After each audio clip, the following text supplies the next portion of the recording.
Brielle Westbrook stood inside her husband's private office with a silver gift box pressed against her chest. 10 years of marriage had led her to this moment. On Kingsley's desk sat a warm meal she had prepared herself, a framed copy of the first property plan he ever drew, and a pair of cufflinks engraved with the date they first met. She had planned every detail. Kingsley had been distant for months, but Brielle refused to give up on their marriage. She believed one thoughtful evening might remind him of the life they shared before success filled his calendar and silence filled their home. His office was empty, yet his phone rested beside an open file with an active call still running. Brielle heard Kingsley's voice through the speaker. "I'm still here," he said. She smiled, thinking he was speaking to a business partner in the adjoining room. Her gaze moved toward their wedding photograph behind his desk. Kingsley faced the camera with a proud smile. Brielle faced him, her eyes full of trust. She reached out and touched the frame. A woman's soft laughter came through the phone. Brielle froze. She recognized the voice.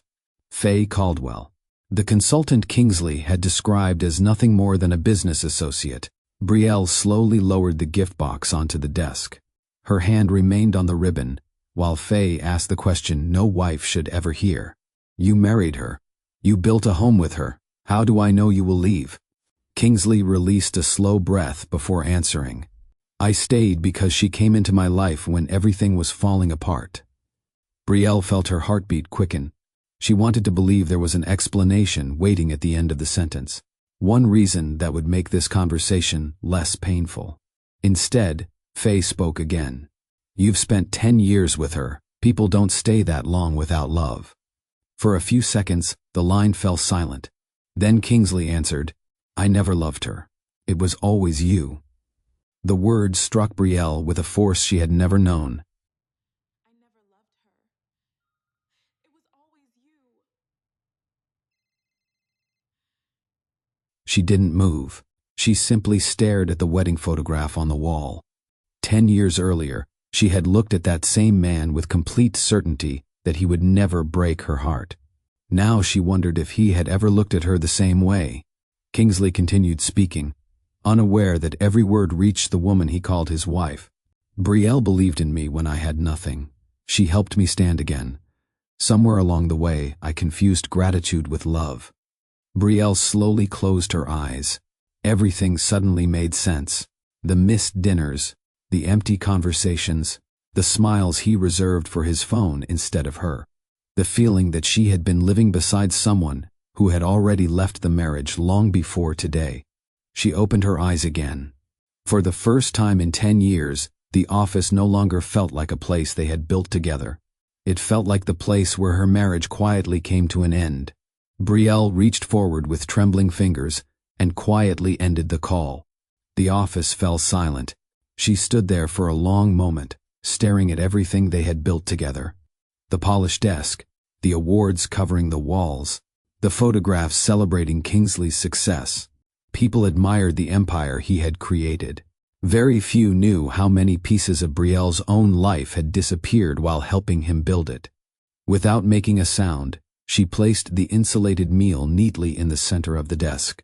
Beside it, she rested the framed property plan, the very first dream Kingsley had ever drawn when he owned nothing except hope. Finally, she picked up the small silver gift box. Inside lay the engraved cufflinks she had spent weeks designing. She looked at them one last time before setting the box beside the frame. There was only one thing left. Brielle slowly slipped her wedding ring from her finger. She held it in her palm for several seconds. That ring had witnessed every promise, every struggle, every celebration, every lonely night. She convinced herself that things would get better. With quiet dignity, she placed it beside their wedding photograph. No angry note, no broken glass, no desperate phone call. Some goodbyes don't need raised voices. They only need the courage to walk away. Brielle took one final look around Kingsley's office, turned toward the door, and walked out without looking back. She never noticed that, at the very same moment, Kingsley was still telling another woman about the future he wanted. He had no idea his past had just walked away forever. Before we continue, welcome back to Love Tales with Mr. Easton. If you enjoy powerful love stories filled with heartbreak, redemption, life lessons, and unforgettable endings, you're in the right place.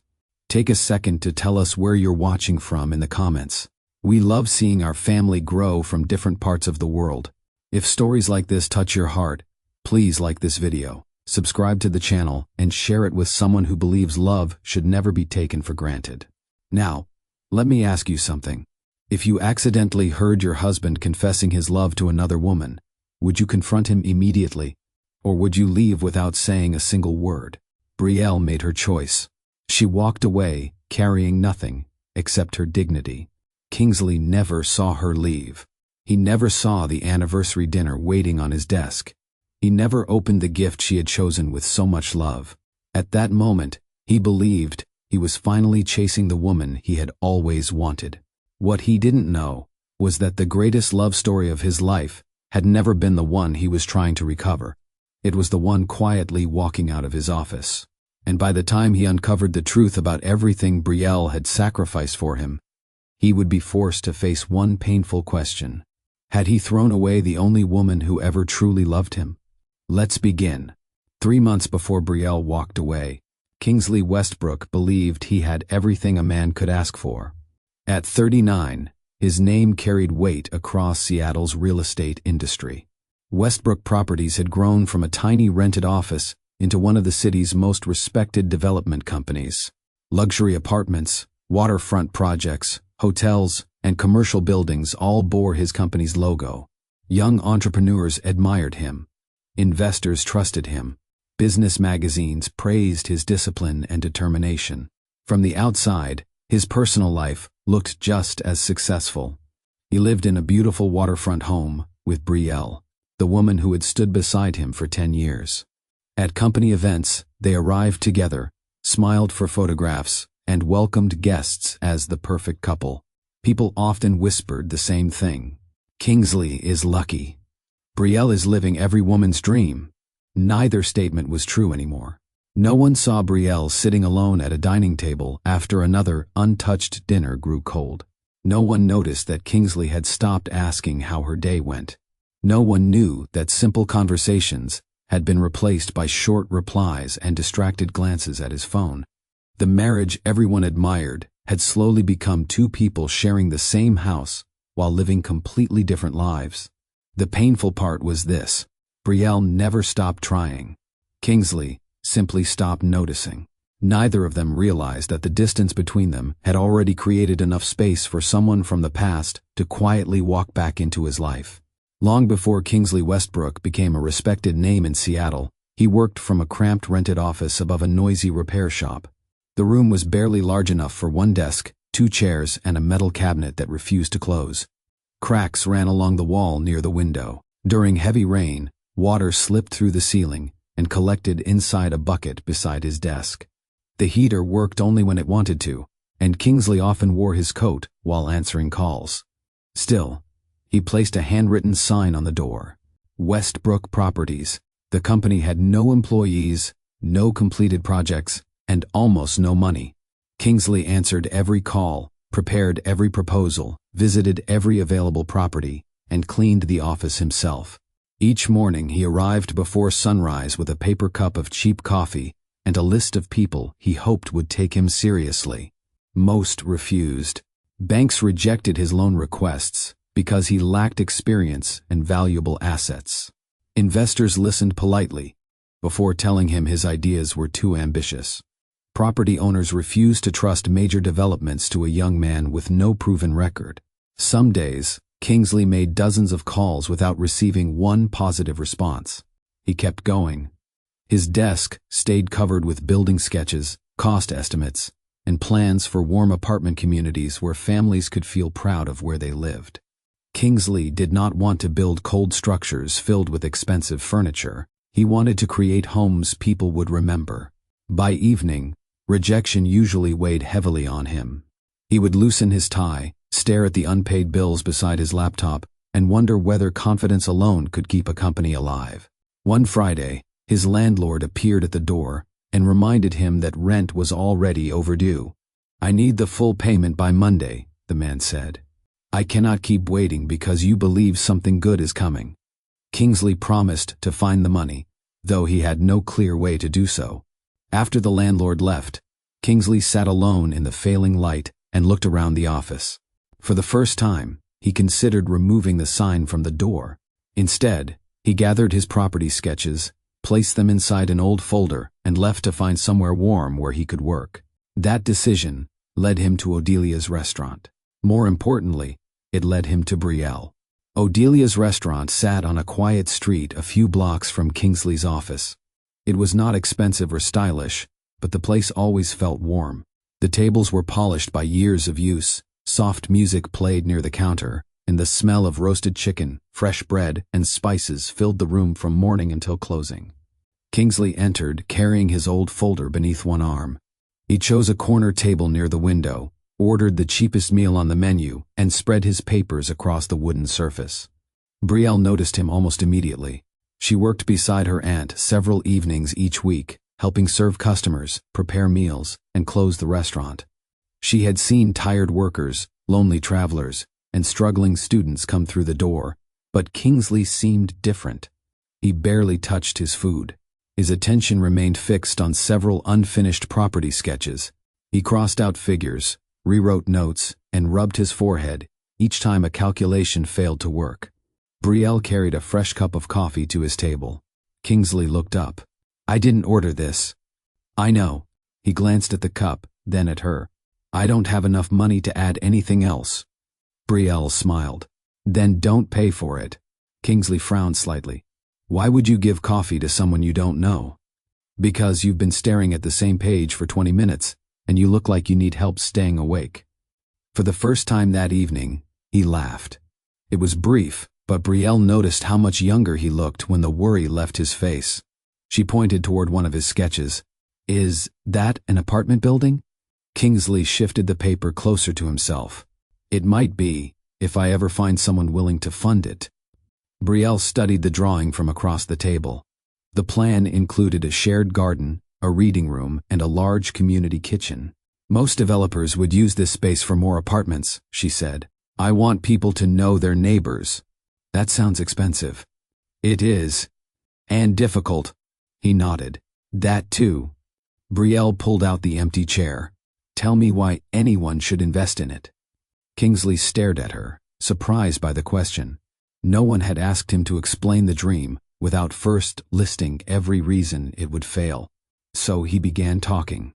He told her about the kind of homes he wanted to build, the people he hoped to serve, and the company he believed would one day carry his name across the city. Brielle listened until the restaurant was nearly empty. When Kingsley finally gathered his papers, he looked at the untouched coffee. You were right, he said. I needed this. Brielle smiled. She did not know it yet, but that free cup would become the first investment she ever made in Kingsley Westbrook. Kingsley returned to Odelia's restaurant the following evening. Then the evening after that. Within 2 weeks, the corner table by the window had quietly become his unofficial office. He never expected Brielle to join him. Yet somehow, every night after the dinner rush slowed, she carried 2 cups of coffee instead of 1 and sat across from him. So, she asked one evening, how many investors rejected you today? Kingsley sighed. 7? Only 7? He laughed. You make it sound like progress. It is. How? Because last week you told me 10. Kingsley smiled, despite himself. You always find something positive. Someone has to. Those conversations became the brightest part of his day. Kingsley stopped seeing Brielle as the waitress who had offered him free coffee. She became the first person who believed in his dream, without asking how much money he already had. When he doubted himself, she reminded him why he started. When meetings went badly, she helped him see what could be improved, instead of dwelling on what went wrong. Sometimes she corrected the grammar in his proposals. Other times, she suggested small changes to his presentation boards. You keep talking about buildings, she told him one night, but people don't fall in love with buildings. What do they fall in love with? The life they'll have inside them. Kingsley stared at her. No investor has ever said that. They should. The next morning, He rewrote his entire presentation. Instead of listing square footage and projected profits, he described families sharing gardens, children playing safely outside, elderly couples enjoying peaceful evenings, and neighbors becoming lifelong friends. For the first time, investors listened longer than 15 minutes. The meeting still ended without funding, but something had changed. Kingsley was finally learning how to tell his story. Weeks turned into months. Their conversations slowly moved beyond work. Brielle spoke about losing her parents when she was young, and how Aunt Odelia had become both family and home. She admitted she dreamed of opening a restaurant one day, a place where every customer would feel like they belonged. Kingsley confessed he had never imagined success because of money. "I want to build something that outlives me." Brielle looked at him with quiet admiration. "I think you will." Soon, they began spending time together outside the restaurant.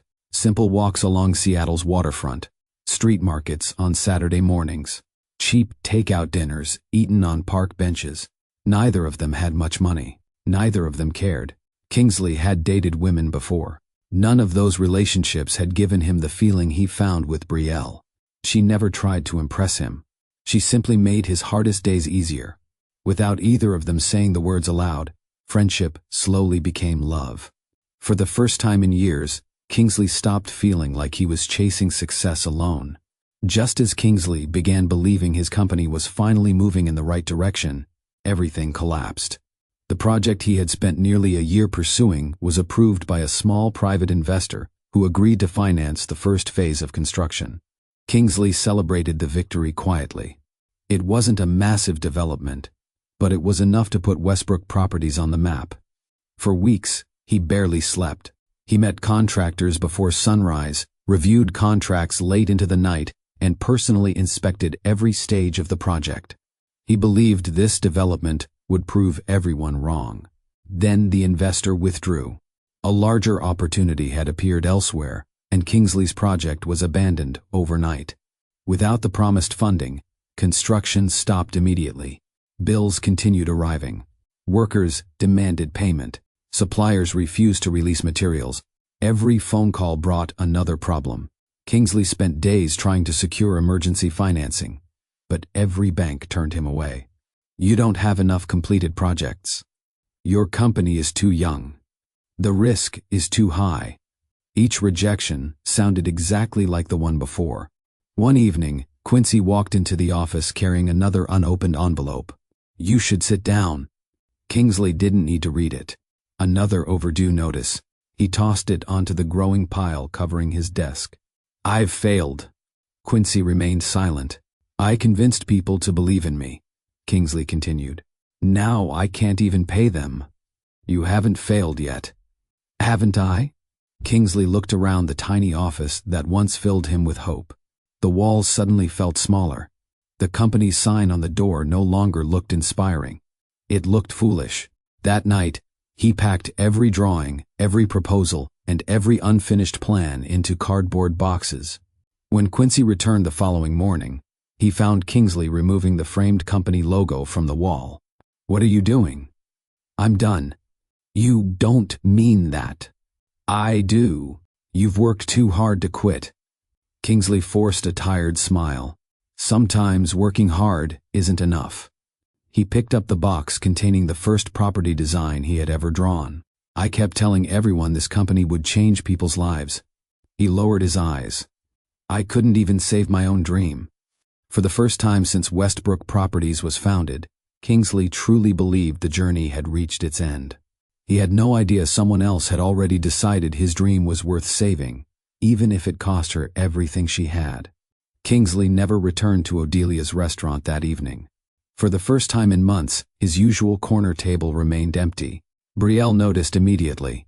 She glanced toward the window every few minutes, expecting the familiar sound of the restaurant door opening. It never did.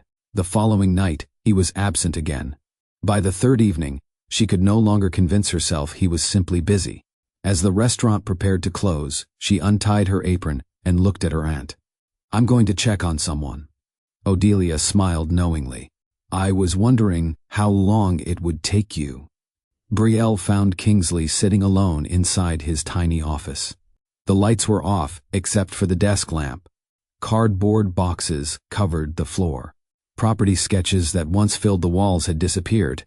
Even the company sign had been taken down. Kingsley didn't notice her until she spoke. "You forgot your coffee." He looked up slowly. A weak smile crossed his face before disappearing just as quickly. "I don't think coffee can fix this." Brielle stepped inside and placed the paper cup on his desk. "What happened?" "It's over." "No, it is." "The investor pulled out." "I know." "The bank said no." "I know. I'm drowning in debt." She nodded. "I know." Kingsley stared at her in surprise. "You already knew?" "Quincy stopped by the restaurant yesterday." Kingsley looked away. "I've disappointed everyone." "You haven't disappointed me." "I've got nothing left." Brielle gently shook her head. "That's not true." He laughed bitterly. "My company is finished. Your company is struggling. What's the difference?" "The difference is that one still has a future." Kingsley rubbed both hands across his face. "I don't have the strength to start again." Brielle walked closer until she stood beside his desk. For a long moment, she simply looked at the scattered drawings that had once filled him with excitement. Then she picked up the very first property plan he had shown her months earlier. "I remember this." Kingsley lowered his eyes. "I should have thrown it away." "No." She carefully placed it back on the desk. "You keep this." "Why?" "Because one bad season doesn't erase a beautiful dream." Kingsley remained silent. Then Brielle did something he would never forget. She reached across the desk and took his hand. "If the whole world stops believing in you," she smiled through the sadness in her eyes, "I'll still be here." Kingsley squeezed her hand, grateful for her words, but completely unaware that Brielle had already made a life-changing decision. Before another week passed, she would quietly give up the only inheritance her parents had left her. She would do it without asking for recognition, without asking for repayment, without telling the man whose dream she was about to save. And years later, when Kingsley claimed he had never truly loved her, he still would not know that his entire empire existed because the woman he overlooked had chosen him over everything she owned. Brielle waited until Kingsley had left the office before asking Quincy to meet her at Odelia's restaurant. He arrived near closing time and found her seated at the same corner table where she had first met Kingsley. A folder rested in front of her, unopened.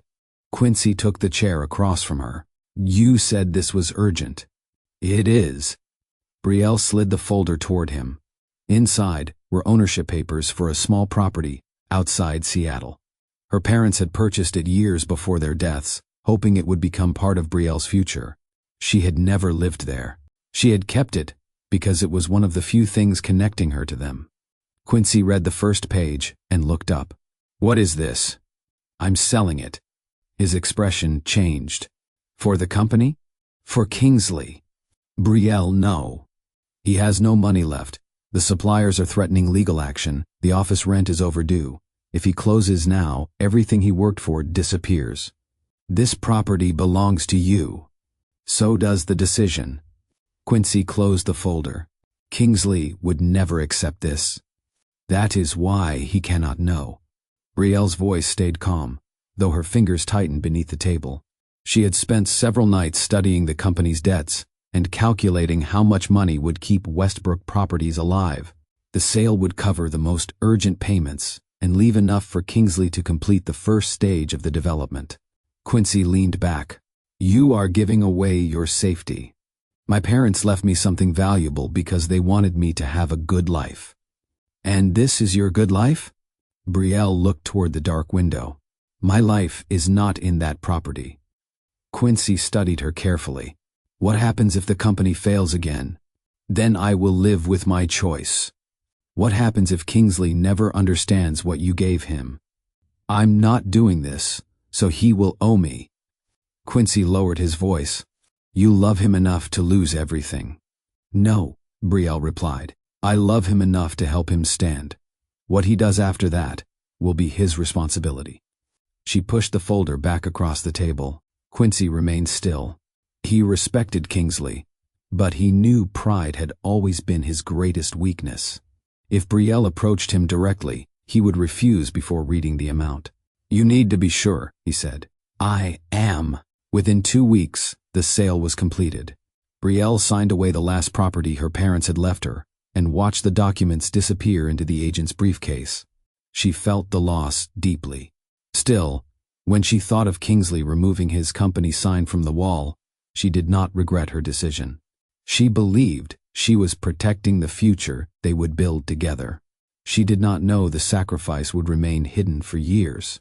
Quincy returned to Westbrook Properties carrying the funds Brielle had given him. Kingsley sat behind his desk, surrounded by unpaid bills and unopened letters.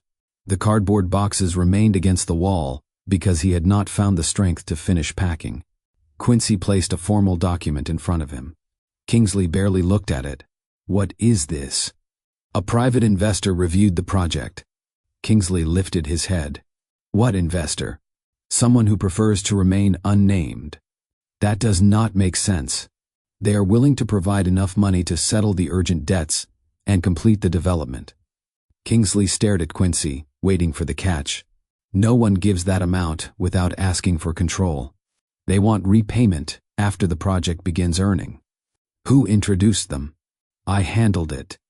Kingsley picked up the document and read every line. Quincy had worked late with a lawyer to structure the money as legitimate private financing. The agreement protected Brielle's identity and made the support appear like an investment rather than a gift. Kingsley reached the final page. "This could save the company. That is the purpose. Why remain anonymous? Some people care more about the result than public recognition." Kingsley narrowed his eyes. "You know who this person is?" Quincy held his gaze. "I know they believe Westbrook Properties deserves another chance." Kingsley stood and walked toward the window. For days, he had prepared himself to admit defeat.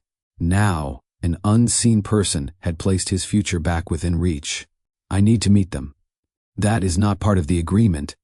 I cannot accept this much money from someone who refuses to show their face." Quincy had expected the reaction.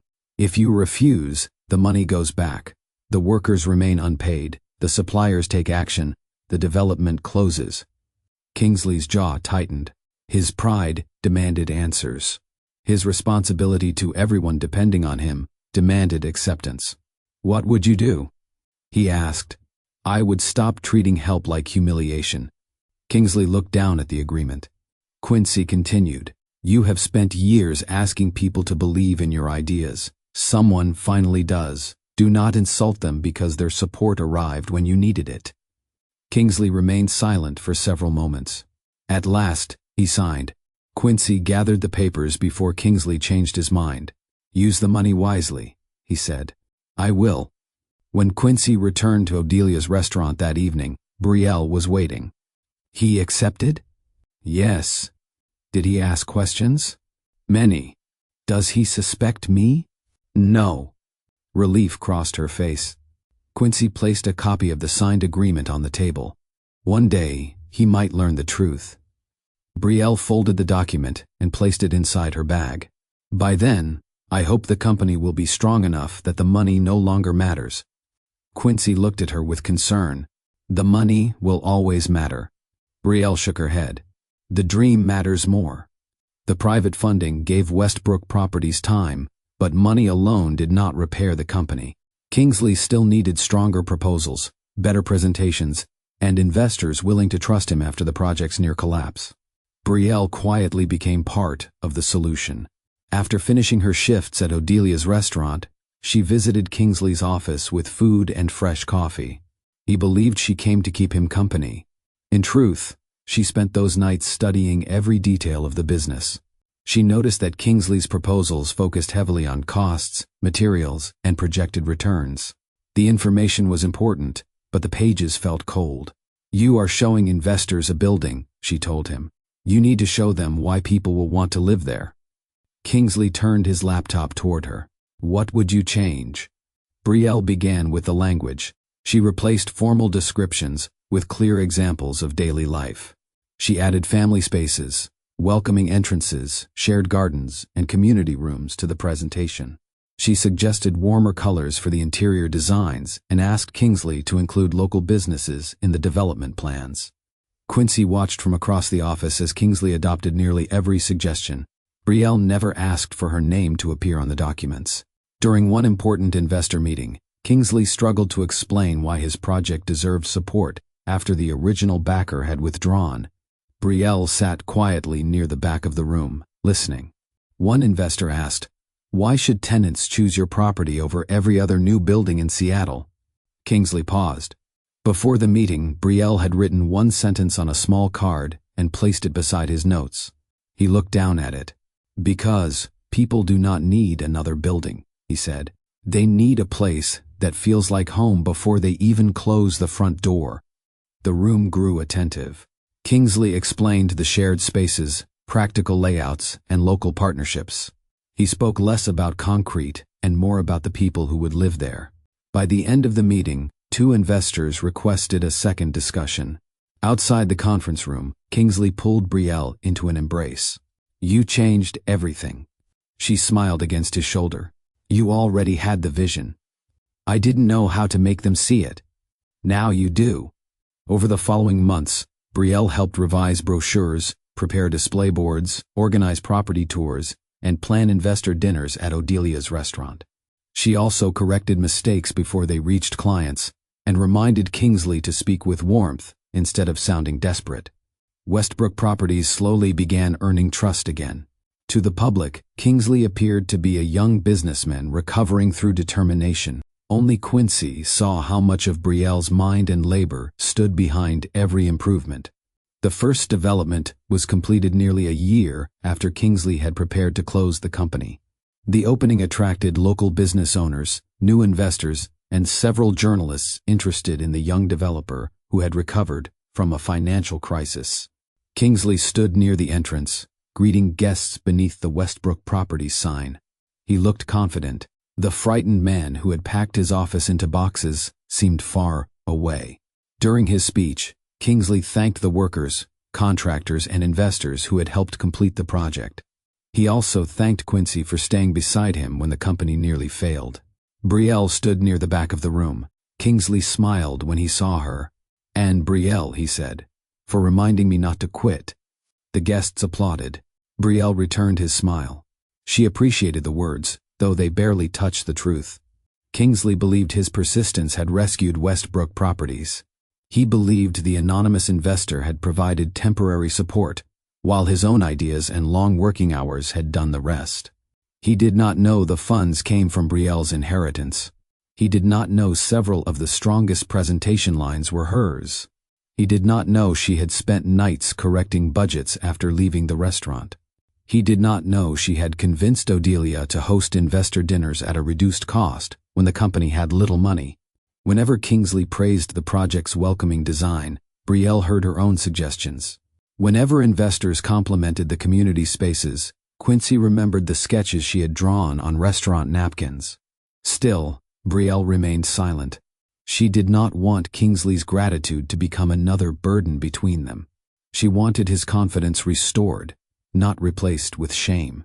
Success began arriving faster after the opening. A second project followed. A hotel owner requested a meeting. A local bank that had once rejected Kingsley offered new financing. Kingsley worked harder than ever, convinced his refusal to surrender had changed the company's future. One evening, he stood in the office, studying a new contract. "We did it," he told Brielle. She looked around the room. The leaks had been repaired. The bills were paid. New property plans covered the walls. "Yes," she said, "we did." Kingsley did not notice the meaning behind her words. He kissed her forehead and returned to the contract. Brielle watched him with pride, but a quiet concern had begun forming inside her. Kingsley was learning to accept success. He was not learning to recognize how much help made that success possible. For now, she pushed the concern aside. She loved him. She believed there would be time for everything else. 2 years after the company nearly collapsed, Kingsley asked Brielle to meet him at the first property they had completed. Construction had ended months earlier, and most of the apartments were already occupied. Warm lights glowed behind the windows as families settled into their homes. Brielle found Kingsley waiting in the shared garden. He wore the dark coat she had bought him after his first major investor meeting. His hands were hidden behind his back. "You said there was a problem," she said. "There is." Her face filled with concern. "What happened?" "I keep building homes for other people, but I have never asked you to build one with me." Kingsley lowered himself onto one knee. Brielle covered her mouth. He brought out a small ring box. The ring inside was simple. Kingsley could now afford something larger, but he had chosen a design similar to one Brielle had admired during their early walks through Seattle. "You stayed when I had nothing," he said. "You believed in me when I could not believe in myself. Every good thing in my life began after I met you." Brielle's eyes filled with tears. Kingsley continued, "I want to spend my life honoring the woman who stood beside me through my worst season. I want to support your dreams the way you supported mine. I want to give you the home, love, and future you deserve." For one brief moment, Brielle considered telling him everything. She could have told him about the property, the sale, the money, the agreement Quincy had hidden. She could have explained how close he had come to losing the company and how much she had surrendered to save it. Instead, she looked into his hopeful face and kept the truth inside. She did not want the proposal to become an act of repayment. She wanted Kingsley to marry her because he loved her. "Yes," she whispered. Kingsley stood and placed the ring on her finger. He held her tightly while the lights from the apartment surrounded them. Months later, they married in a small ceremony attended by family, friends, workers, and early investors. Quincy stood beside Kingsley. Odelia helped Brielle prepare. During his vows, Kingsley promised never to forget the woman who stayed when his life fell apart. Brielle believed him. She believed love, gratitude, honesty, and loyalty would grow together inside their marriage. She did not know one hidden sacrifice would later become part of Kingsley's cruelest excuse. Years after promising to honor her, he would tell another woman that he had mistaken gratitude for love. By the time he learned what Brielle had truly given him, the promise he made on their wedding day would already be broken. The first year of Kingsley and Brielle's marriage felt like the beginning of everything they had once prayed for. They rented a modest apartment near the city, close enough for Kingsley to reach the office quickly, and near enough for Brielle to continue helping Aunt Odelia at the restaurant. Their home was not large, but it carried the warmth they had always wanted. Most mornings began with music playing softly from Brielle's phone while she prepared breakfast. Kingsley would enter the kitchen wearing an unfinished tie, steal a piece of fruit from the counter, and pull her away from the stove. "You are going to burn the eggs," Brielle would warn. "Some things are worth the risk." He would turn her gently across the small kitchen floor until she laughed and pushed him back toward the table. Those moments became part of their routine. When Kingsley left early for work, Brielle slipped handwritten notes into his coat pocket. "Do not forget lunch. I believe in you. Come home before I forget what you look like." He saved every note inside the top drawer of his desk. Kingsley had his own habits. He brought home flowers from street vendors, sent Brielle messages during difficult meetings, and left small gifts beside her pillow. Sometimes it was a book. Sometimes it was her favorite pastry. Once, it was a restaurant menu from a vacant building he thought she might someday own. Brielle placed that menu inside a folder titled Our Future. They talked constantly about what that future would hold. Kingsley wanted Westbrook Properties to become one of Seattle's most respected development companies. Brielle wanted a restaurant with long wooden tables, an open kitchen, and a menu based on the meals her mother had taught Odelia to prepare. They planned to travel. They talked about children. They discussed buying a home near the water where they could drink coffee together each morning. Neither of them expected life to be easy. They only believed they would face every challenge together. At night, Kingsley often rested his head in Brielle's lap while she reviewed restaurant ideas. "One day," he told her, "I'll sit in your restaurant and tell every customer that I married the owner before she became famous." Brielle smiled. "One day, I'll tell everyone I fed you when your company could barely pay for coffee." Kingsley laughed and kissed her hand. During those early months, success still felt like a shared destination. They did not yet understand that reaching it would test whether their marriage had been built only for hardship or strong enough to survive abundance. Westbrook Properties grew more quickly than either of them expected. The success of Kingsley's first completed development attracted new clients, financial partners, and landowners who had once refused to meet with him. Within 18 months, the company moved from the cramped office above the repair shop into an entire floor of a modern business building. Kingsley hired architects, project managers, accountants, and a larger sales team. Every new opportunity brought greater responsibility. At first, Brielle was excited by the expansion. She helped Kingsley interview office assistants, reviewed marketing materials, and organized opening events. She understood the company's story better than most of the new employees because she had witnessed every difficult beginning. Her own dream remained close. Brielle had identified a vacant restaurant space near the waterfront. The owner was prepared to offer her a reasonable lease, and Odelia had agreed to help create the opening menu. Brielle began making plans. She researched equipment, listed staffing needs, and prepared a simple budget. She even chose a name, Haven Table. Kingsley loved it. "It sounds exactly like you," he said when she showed him the design. For several weeks, they discussed the restaurant almost every evening. That changed when Westbrook Properties secured its largest project yet. The company was chosen to lead the development of a hotel and residential complex near downtown Seattle. Kingsley needed to impress new investors, coordinate several teams, and host meetings with city officials. He asked Brielle to help temporarily. "I only need you until the early planning is complete," he said. "No one understands how I communicate better than you." Brielle agreed. She postponed the restaurant lease meeting for 1 month.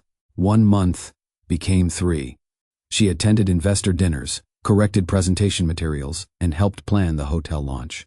Kingsley depended on her judgment whenever a proposal lacked warmth or a design failed to consider the people who would use the space. The more she helped, the more difficult it became to step away. When the waterfront restaurant owner contacted her again, Brielle stared at the message for a long time. The space could not remain available forever. That evening, she tried to raise the subject with Kingsley, but he was preparing for an important meeting. "Can we talk about Haven Table tomorrow?" she asked. "Of course." Tomorrow arrived with another crisis. Brielle eventually declined the lease. She told herself another location would come. She told herself Kingsley needed her only during this period of rapid growth. She told herself delaying a dream was not the same as abandoning it. Yet when she placed the Haven Table folder inside a cabinet, she felt as though she had closed away a part of herself. The changes in their marriage did not happen through one major argument. They appeared through smaller absences. Kingsley missed dinner because a meeting ran late. He canceled a weekend walk because an investor arrived unexpectedly. He left Brielle alone at a family celebration after receiving a call from a contractor. Each time he apologized. Each time Brielle accepted the reason.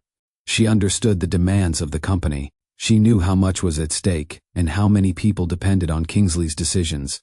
At first, she kept his meals warm.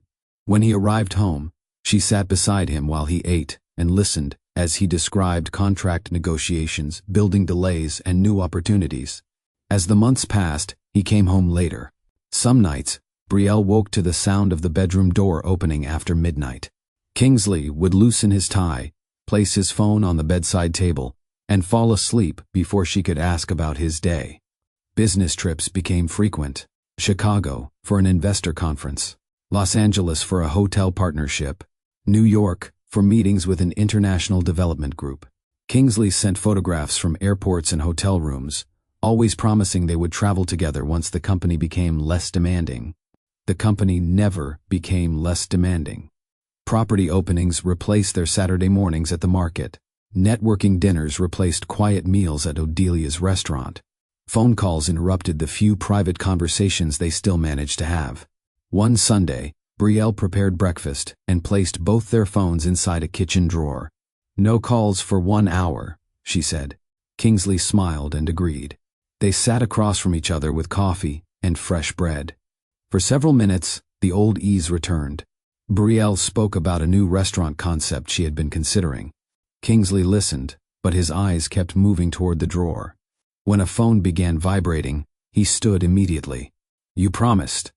"It could be important." "So could this." Kingsley paused. Brielle rarely challenged him with such directness. He returned to his chair, but his attention had already left the room.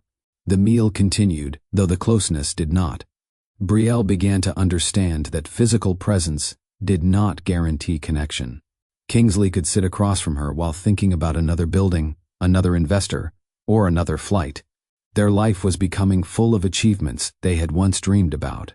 Still, the private world they had created inside their small apartment was disappearing one missed moment at a time. Brielle refused to surrender their marriage without effort. She planned dinners at home when Kingsley could not make restaurant reservations. She sent thoughtful messages before his meetings and waited awake when his flights arrived late. For their anniversary, she recreated the first meal they had shared at Odelia's restaurant. Kingsley arrived nearly 2 hours late. He entered the house speaking on the phone, nodded toward the decorated table, and disappeared into his study before removing his coat. By the time he joined Brielle, the candles had burned low. "I'm sorry," he said. "The Singapore investors changed the terms." Brielle looked at the untouched food. "You could have called." "I was handling a crisis." "You always are." Kingsley sighed. "Can we not make tonight harder than it already is?" The words stayed with her. She had spent the evening trying to preserve something precious between them, yet Kingsley treated her disappointment as another problem waiting to be managed. Brielle chose not to argue. That choice became familiar. Whenever she asked for more time, Kingsley promised the pressure would ease after the next project. Whenever she spoke about feeling lonely, he reminded her that everything he did was meant to secure their future. He did not notice that Brielle no longer wanted a grander future. She wanted her husband back. Kingsley had once feared losing her. During their early years, he paid attention to every shift in her expression. He knew when she was tired, worried, or hiding sadness. He asked questions and waited for honest answers. Now he assumed she would remain. Brielle had stayed when he was poor. She had stayed when the company failed. She had helped him rebuild. In Kingsley's mind, her loyalty had become permanent and unquestionable. He still told people he loved his wife. He still kissed her before leaving for work. He still bought expensive gifts after missing important occasions. Yet affection offered out of habit could not replace care expressed through attention. One evening, Brielle stood at the door of his study holding 2 cups of coffee. It was a quiet reminder of how their relationship had begun. Kingsley glanced up from his laptop. "Can you leave mine on the table?" Brielle remained there for a moment. He had already returned to the screen. She placed the cup beside him and walked away. Kingsley did not see the hurt on her face. He believed love would keep waiting until he had time to notice it again. Success eventually carried Kingsley and Brielle into the life they had once described during late-night conversations. They purchased a beautiful waterfront home with tall windows, a private terrace, and an open kitchen overlooking the water. Kingsley chose the property because Brielle had always dreamed of waking near the sea. The house appeared in a local lifestyle magazine. Photographers captured Kingsley and Brielle standing together in the living room, smiling beneath carefully arranged lights. The article described them as a powerful couple who had built a business and a marriage through loyalty, ambition, and shared values. Guests praised the home during company dinners. They admired the artwork, the view, and the dining table, large enough to seat 20 people. "You two have created the perfect life," people often told Brielle. She learned to smile. From the outside, nothing seemed missing. Kingsley remained successful and charming. Brielle remained graceful, supportive, and involved in charitable events connected to the company. They attended property openings side by side. They posed for photographs. Kingsley placed his hand at the center of Brielle's back and spoke proudly about how long she had supported him. Inside their home, their lives rarely met. Kingsley's study occupied one end of the house. Brielle spent most evenings in the kitchen or on the terrace, watching the lights move across the water. The large dining table remained unused unless guests visited. Their bedroom felt more like a shared hotel room than the private refuge they once had. Some mornings, Kingsley left before Brielle woke. Some nights, she heard his car arrive long after she had gone upstairs. The house contained everything they had once wanted, but very little of what had made them happy. Brielle tried filling the silence. She hosted dinners. She planted herbs along the terrace. She turned one empty room into a space where she could test recipes for the restaurant she still hoped to open. Kingsley complimented the meals when he remembered to taste them. One evening, Brielle stood near the window while he prepared for another trip. "Do you ever miss our old apartment?" she asked. Kingsley looked surprised. "The place with the broken heater?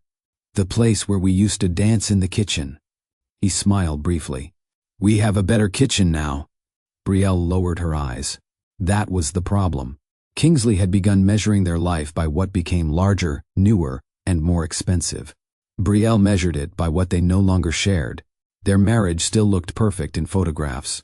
Only Brielle understood how lonely perfection could feel.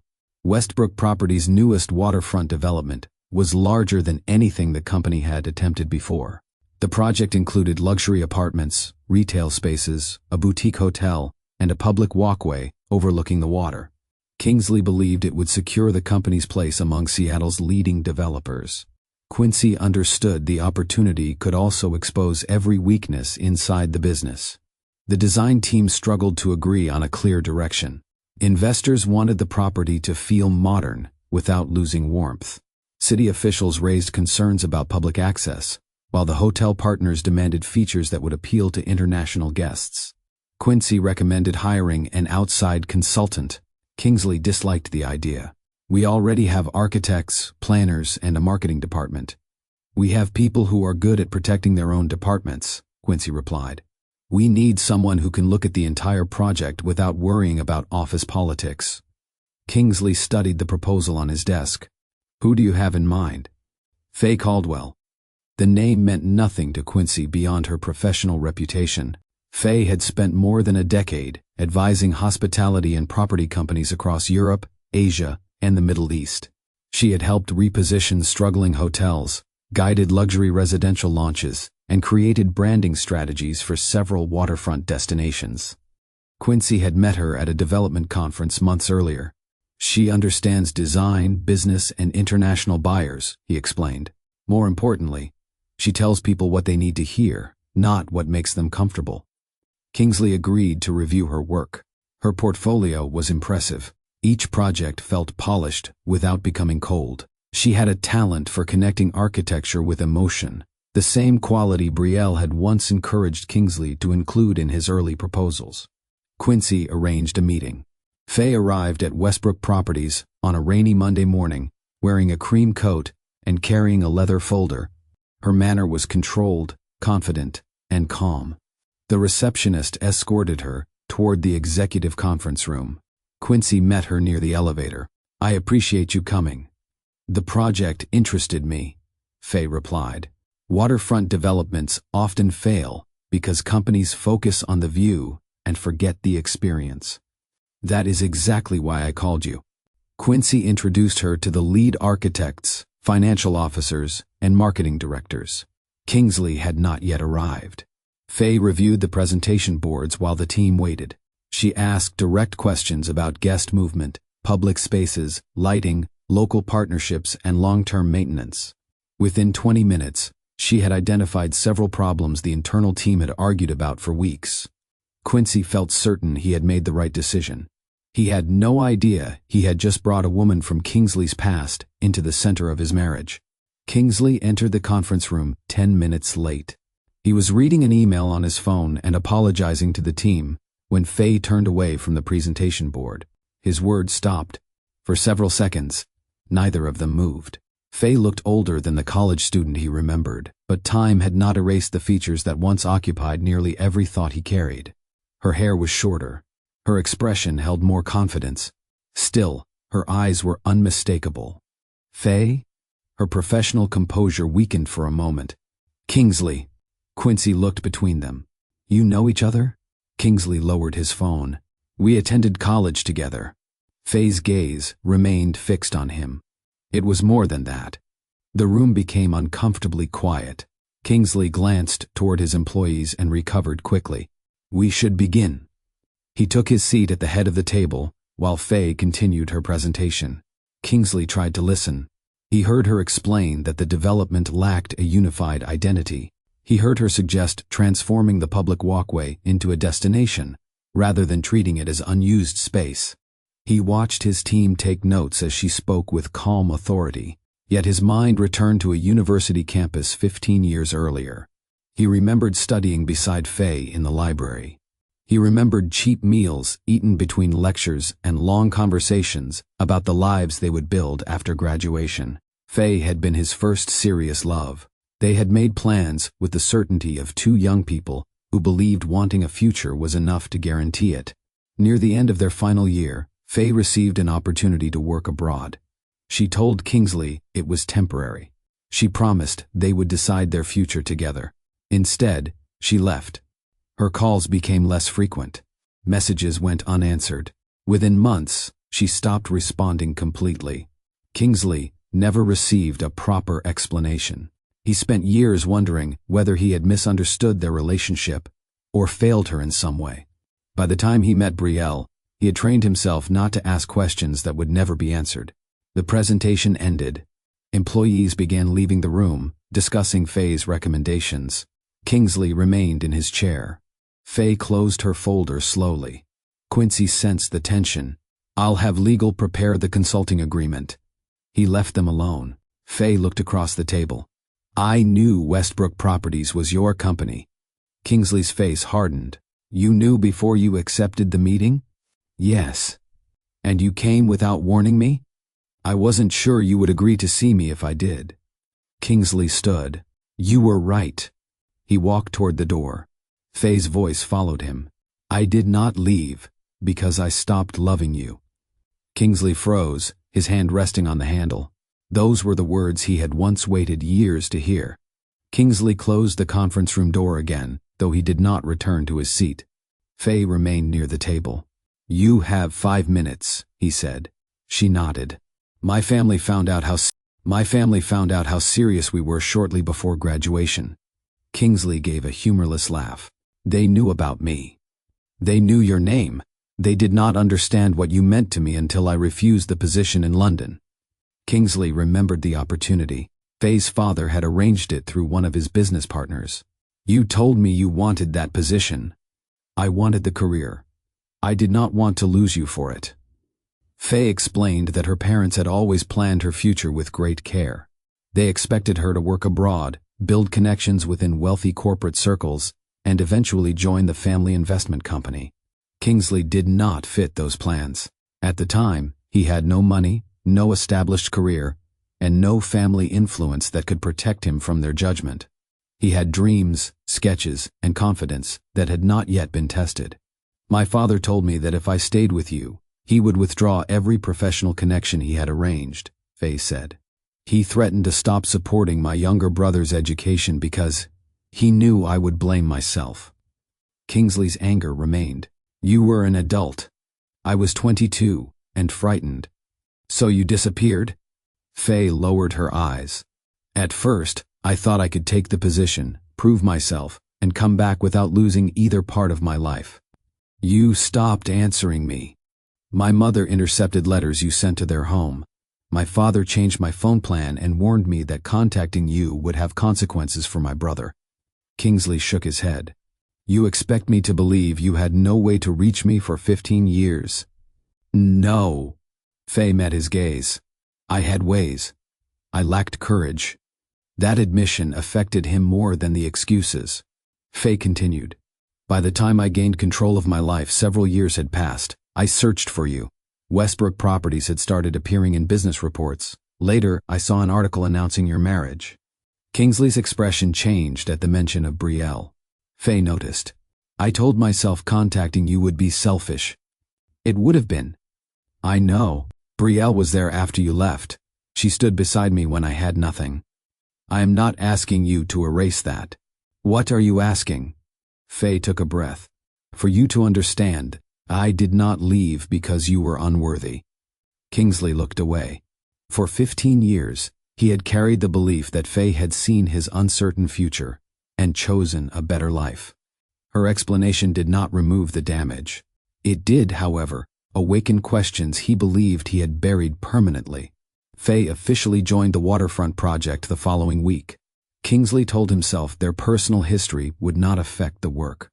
He kept their conversations formal, copied Quincy on emails, and avoided being alone with her whenever possible. That distance did not last. Faye understood the project quickly. She challenged Kingsley's assumptions without embarrassing him in front of the team. She remembered how he thought, how he reacted under pressure, and how he became quieter when he disagreed, but had not yet formed the right response. Their professional conversations began extending beyond scheduled meetings. One evening, the two of them remained in the conference room reviewing hotel plans after everyone else had left. Faye placed her pen down. "You still tap the table when you are frustrated." Kingsley stopped his fingers. "You still notice too much. I used to know everything about you." "That was a long time ago." "Yes." The room grew quiet. Kingsley looked through the glass wall toward the empty office. "I spent years waiting for an explanation." Faye's face softened. "I know." "No, you don't." He turned toward her. "I questioned every part of myself. I wondered whether I was too ambitious, too poor, too difficult, or simply not enough. You disappeared without giving me the respect of an honest goodbye. I was wrong. I needed closure, Faye. I should have given it to you." Kingsley had imagined this conversation many times in his younger years. In those private versions, Faye always returned early enough for the truth to repair something. Now she sat across from him 15 years too late. Faye opened her phone and showed him a folder filled with saved articles. Kingsley saw headlines about Westbrook properties, photographs from company openings, interviews he had given, and features about major developments. "You kept these." "I followed your career for years." "Why?" "Because I wanted to know whether you became the man you said you would become." Kingsley's voice lowered. "And you became more." The admiration in her voice touched a part of him that had grown hungry for recognition. At home, Brielle rarely praised his achievements the way she once had. She worried about missed dinners and canceled plans. Kingsley interpreted her disappointment as a failure to understand the pressure he carried. Faye saw the empire. She saw the young man he had been and the successful man he had become. "You could have contacted me," he said. "I was afraid you hated me." "I did." Faye absorbed the answer. "Do you still?" Kingsley should have said yes. Instead, he looked at the collection of articles she had saved and replied, "I don't know." That uncertainty allowed their past to become more than history. The waterfront project brought Kingsley and Faye into regular contact. They toured construction sites together, attended planning meetings, and reviewed branding ideas over lunches that often lasted longer than necessary. Kingsley told Brielle very little about Faye. He mentioned that Quincy had hired a new consultant. He described her experience and praised the improvements she brought to the development. He did not say they had once loved each other. Part of him believed the omission protected Brielle from unnecessary concern. Another part understood that revealing the truth might force him to establish boundaries he was no longer certain he wanted. Faye never directly criticized Brielle. She asked careful questions instead. "Does your wife enjoy company events?" "Sometimes." "Is she involved in the business?" "She used to help more." "Why did she stop?" Kingsley usually changed the subject. One evening, after visiting the construction site, heavy rain delayed their return to the office. Kingsley and Faye waited inside a nearby hotel lounge while Quincy handled a call outside. They sat near the window, with coffee between them. Faye watched the rain move across the glass. "I used to wonder what our life would have looked like." Kingsley's grip tightened around his cup. "That life never existed." "I know. You made your choice." "I did. It was the worst decision I ever made." Kingsley should have ended the conversation. Instead, he remained seated. Faye looked at him. "Are you happy?" He answered too quickly. "My life is successful." "That is not what I asked." Kingsley stared at the coffee. He thought of the waterfront house. He thought of Brielle waiting at the dining table while he answered calls. He remembered her asking whether he missed their old apartment, and his failure to understand what she had truly been asking. Faye leaned closer. "Are you happy with Brielle?" The right answer was simple. Brielle had supported him when no one else would. She had stayed during failure, helped shape his company, and built a home around his ambitions. Kingsley knew all of this. Still, he did not say yes. His silence lasted only a few seconds, but it revealed more than any confession could have. Faye's expression changed. She did not smile. She did not reach for him. She simply understood that the marriage Kingsley presented to the world contained distance he had not admitted aloud. Quincy returned and announced that the car was ready. Kingsley stood immediately. During the drive home, he told himself Faye's question meant nothing. Yet when he entered the waterfront house and found Brielle asleep alone on the sofa, guilt met him before she even opened her eyes. He had not betrayed her with an action. He had betrayed her by hesitating over a truth that should never have required thought. At first, Kingsley and Faye met only when the waterfront development required it. They reviewed construction updates in conference rooms, joined the design team during site visits, and attended lunches with investors. Every conversation had a professional reason, and every meeting appeared on the company calendar. Over time, that structure began to change. Faye started sending Kingsley messages directly, instead of including Quincy or the project team. "Can you review the hotel entrance concept tonight? I found a restaurant that could influence the retail section. There is something about the public walkway I need your opinion on." Kingsley always found a reason to respond. He told himself Faye understood the project better than most of the consultants he had hired. She worked quickly, challenged him intelligently, and never wasted his time with long explanations. Meeting her privately felt efficient. The first time they had dinner alone, Kingsley told Brielle he was attending a late project review. That description was not completely false. Faye brought design plans to the restaurant, and they spent the first 30 minutes discussing the waterfront development. After the plates arrived, the papers remained closed. They spoke about college. Faye reminded him of the night they had stayed in the campus library, until security asked them to leave. Kingsley recalled how she once helped him prepare for a presentation after he had spent an entire week working 2 jobs. Their laughter came easily. When Kingsley returned home, Brielle was reading on the sofa. "How was the meeting?" she asked. "Productive." He loosened his tie and continued toward the stairs before she could ask anything else. The answer sat heavily inside him because he knew the evening had not truly been about business. Still, he met Faye again. Their private dinners became coffee meetings. Coffee meetings became long drives after visiting construction sites. They sometimes remained in Kingsley's car after arriving outside the office, continuing conversations neither seemed willing to end. Faye never demanded anything openly.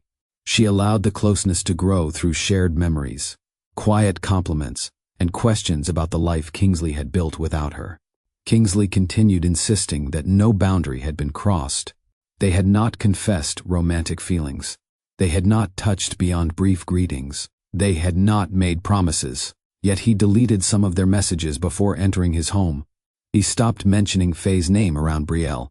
He chose restaurants far from the company headquarters, where employees were unlikely to see them. The secrecy proved that Kingsley understood the truth, even while refusing to admit it. These meetings no longer served the waterfront project. They served the part of him that wanted to return to a past where Faye had not left. Faye knew how to speak to the part of Kingsley that success had never fully satisfied. She praised what he had achieved, but she always connected it to the uncertain young man she remembered from college. "You used to sketch buildings in the margins of your economics notes," she told him during one of their private dinners. Kingsley smiled. "My professors hated that."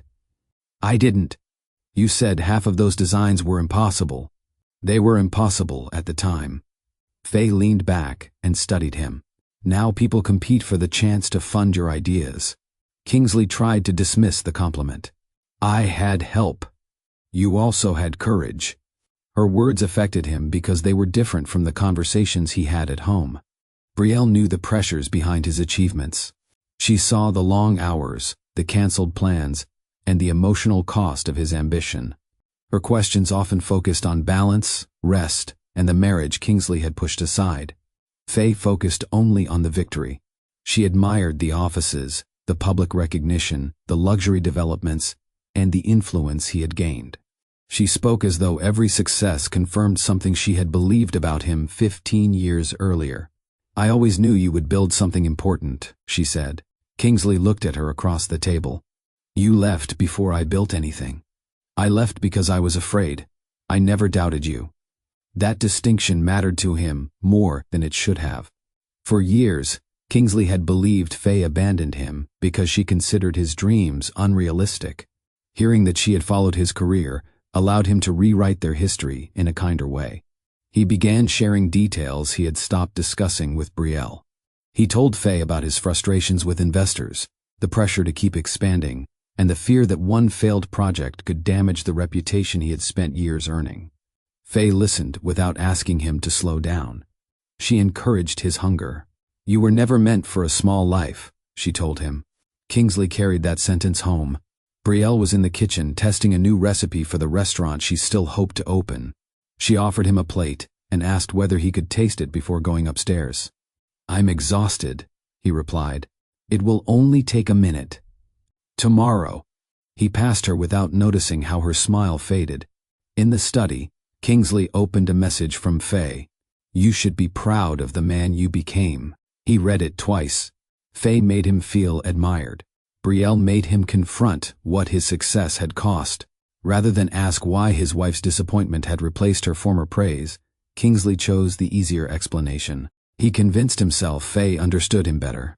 He ignored the fact that Brielle understood him well enough to see the parts of his life he no longer wanted examined. Quincy noticed the change before Kingsley admitted anything had changed. He saw how frequently Faye's name appeared on Kingsley's private schedule. He noticed project conversations continuing long after other employees left. He also saw Kingsley leave the office through the side entrance whenever Faye waited outside. For several weeks, Quincy said nothing. He hoped Kingsley would recognize the danger himself. That hope ended one evening when Quincy returned to a hotel lounge to collect a contract he had forgotten after an investor meeting. Kingsley and Faye were seated near the back. No plans or laptops rested between them. Faye's hand lay across the table, and Kingsley's fingers were wrapped around it. Neither noticed Quincy immediately. He watched long enough to understand that the gesture was not accidental. "Kingsley." The sound of his voice caused them to separate. Faye sat back. Kingsley's face tightened. "What are you doing here?" Quincy held up the folder he had returned to collect. "I could ask you the same question. We were discussing the project." "With your hands?" Faye stood. "I should leave." Kingsley did not stop her. Quincy waited until she disappeared through the lobby before taking the empty chair. "What is happening between you two?" "Nothing. I saw enough." "You saw one moment." "I saw a married man holding hands with someone who is not his wife." Kingsley looked away. Quincy lowered his voice. "Brielle does not deserve this." "You don't understand." "I understand more than you think." Kingsley's expression hardened. "Faye was part of my life before Brielle. That does not give her a place inside your marriage. She left without explaining why. And now she has explained. That should close the past, not reopen it." Kingsley remained silent. Quincy continued. "You are not falling in love with Faye. You are chasing the ending you never received." "That is not true." "You remember who she was at 22. You remember who you were before failure, debt, responsibility, and marriage. Being near her makes you feel young and admired. That feeling is not proof that she belongs in your future." Kingsley pushed his chair back. "You are making this sound worse than it is. It will become worse if you keep lying to yourself." Quincy's anger gave way to disappointment. "Brielle stood beside you when there was nothing impressive to admire. Faye returned after the offices, articles, and developments appeared. You hired her." "I hired a consultant. I did not invite her into your personal life." Kingsley stood. "This conversation is over." Quincy looked up at him. "No, you are only leaving because you do not want to hear the truth." Kingsley walked away without answering. He dismissed Quincy's warning as interference. Deep inside, however, he knew his friend had named the very thing Kingsley refused to face. Kingsley spent the following days avoiding Quincy. He communicated through emails, shortened their meetings, and assigned other executives to handle matters they once managed together. Quincy's warning had angered him because it forced him to examine his own behavior. Rather than accept responsibility, Kingsley looked for reasons to justify it. He began focusing on every weakness inside his marriage. Brielle no longer greeted him with the same excitement she showed during their early years. She questioned his travel schedule. She complained about missed dinners. She sometimes became quiet when he talked about another expansion. Kingsley treated these reactions as proof that the distance between them existed before Faye returned. One evening, Brielle asked him to sit with her on the terrace. "I haven't seen you properly in weeks," she said. "I've been working. You are always working. The waterfront development matters. So does our marriage." Kingsley exhaled sharply. Why does every conversation become an accusation? Because every conversation ends before you listen. I'm listening. No, you are waiting for me to stop speaking. Her words touched a truth he did not want to accept. Kingsley stood. I cannot keep apologizing for building the life we planned. Brielle looked at him with sadness. We planned a life together. We did not plan for me to live alone inside it. Instead of responding, Kingsley entered the house. Later that evening, he called Faye. He told her Brielle no longer understood him. He described the marriage as cold, distant, and built around constant criticism. He did not mention the missed anniversaries, broken promises, or nights Brielle had waited for him. Faye listened carefully. Maybe you stayed because you felt responsible for her, she said. Kingsley did not challenge the suggestion. That explanation gave him comfort. It transformed his neglect into evidence that the marriage had always been flawed. It allowed him to believe he was not creating the distance, but finally recognizing it. When Quincy confronted him again, Kingsley repeated the same defense. Brielle and I have been struggling for years. Have you tried repairing it? I've tried. Quincy stared at him. Buying gifts after breaking promises is not trying. You have no right to judge my marriage. I know enough to see that you are blaming Brielle for becoming tired of being ignored. Kingsley's jaw tightened. She stopped seeing me long before Faye returned. No, Quincy replied. She saw you clearly. You simply preferred the person who only looked at the version you wanted praised. Kingsley refused to answer. He had chosen his explanation. As long as he blamed the marriage, he did not have to admit he was the one abandoning it. The waterfront design team completed a major presentation late on a Friday evening. By the time Kingsley and Faye left the office, rain covered the streets and most nearby businesses had closed. Faye suggested coffee before they went home. Kingsley agreed. They drove several blocks before finding a small cafe, with its lights off and chairs stacked behind the windows. We are too late, Faye said. They stood beneath the narrow shelter above the entrance, while the rain struck the pavement around them. Kingsley should have called his driver. He should have returned to Brielle. Instead, he remained beside Faye, listening as she spoke about the presentation and the future of the project. You were brilliant in there, she said. The team did most of the work. You always do that. Do what? Pretend you are less impressive than you are. Kingsley smiled faintly. Faye stepped closer to avoid the rain blowing beneath the shelter. Their shoulders touched. I used to think about coming back, she said. Kingsley looked at her. When? Many times. Why didn't you? By the time I was brave enough, you belonged to someone else. The word should have reminded him of Brielle. Instead, they made the past feel painfully close. Faye lifted her eyes to his. Tell me to leave. Kingsley said nothing. Tell me you feel nothing when you look at me. He remained silent. Faye's voice softened. I know I lost the right to ask for anything from you. I only need to know whether I imagined what has been happening between us. Kingsley could hear Quincy's warning. He could see Brielle waiting at their dining table, walking away from his study, and standing alone inside the waterfront home he had bought for her. He knew the next decision belonged entirely to him. Faye did not move closer. She waited. That pause removed every excuse Kingsley might later try to create. He could not claim confusion. He could not claim the moment happened too quickly. He understood the promise he was about to violate. Kingsley reached for Faye and kissed her. It was brief, but it changed everything. When he pulled away, Faye searched his face. Kingsley looked toward the empty street, unable to meet her eyes. "We should go," he said. Neither spoke during the drive back. At home, Brielle had left a lamp on near the entrance. A handwritten note rested beside it. "Dinner is in the refrigerator. I hope the presentation went well." Kingsley held the note for several seconds. Once, he had saved every message Brielle wrote. This time, he folded it and placed it in his pocket beside the phone containing Faye's name. The boundary he claimed still existed was gone. He had crossed it knowingly, leaving Brielle to trust a husband who had already begun living a lie.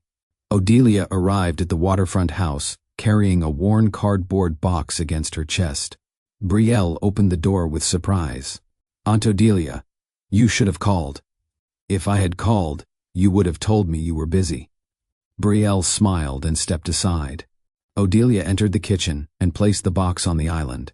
She looked around the room, taking in the polished stone counters, expensive appliances, and wide windows facing the water.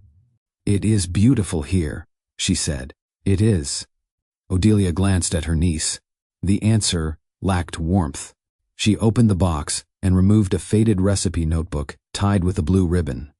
The cover was marked with oil stains, flour, and years of use.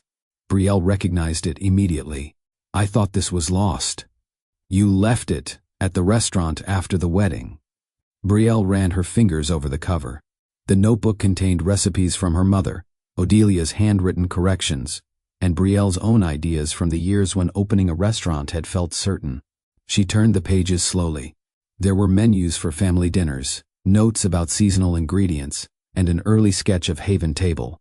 Odelia watched her expression. "You used to carry that everywhere." "I was younger." "You were hopeful." Brielle closed the notebook. "I am still hopeful." "About what?" The question was gentle, but it made Brielle uncomfortable. She moved toward the coffee machine. "Kingsley's waterfront development is almost complete." "I asked about you." Brielle kept her back turned. "I help with charity events. I manage the house. I support Kingsley." Odelia walked closer. "Those are things you do for other people. They matter." "I did not say they do not." Brielle placed 2 cups on the counter. Odelia rested one hand on the notebook. "You gave years to Kingsley's dream because you loved him. That was your choice, and I respected it. But love should not require one person to grow while the other becomes smaller." Brielle's face tightened. "I have not become smaller."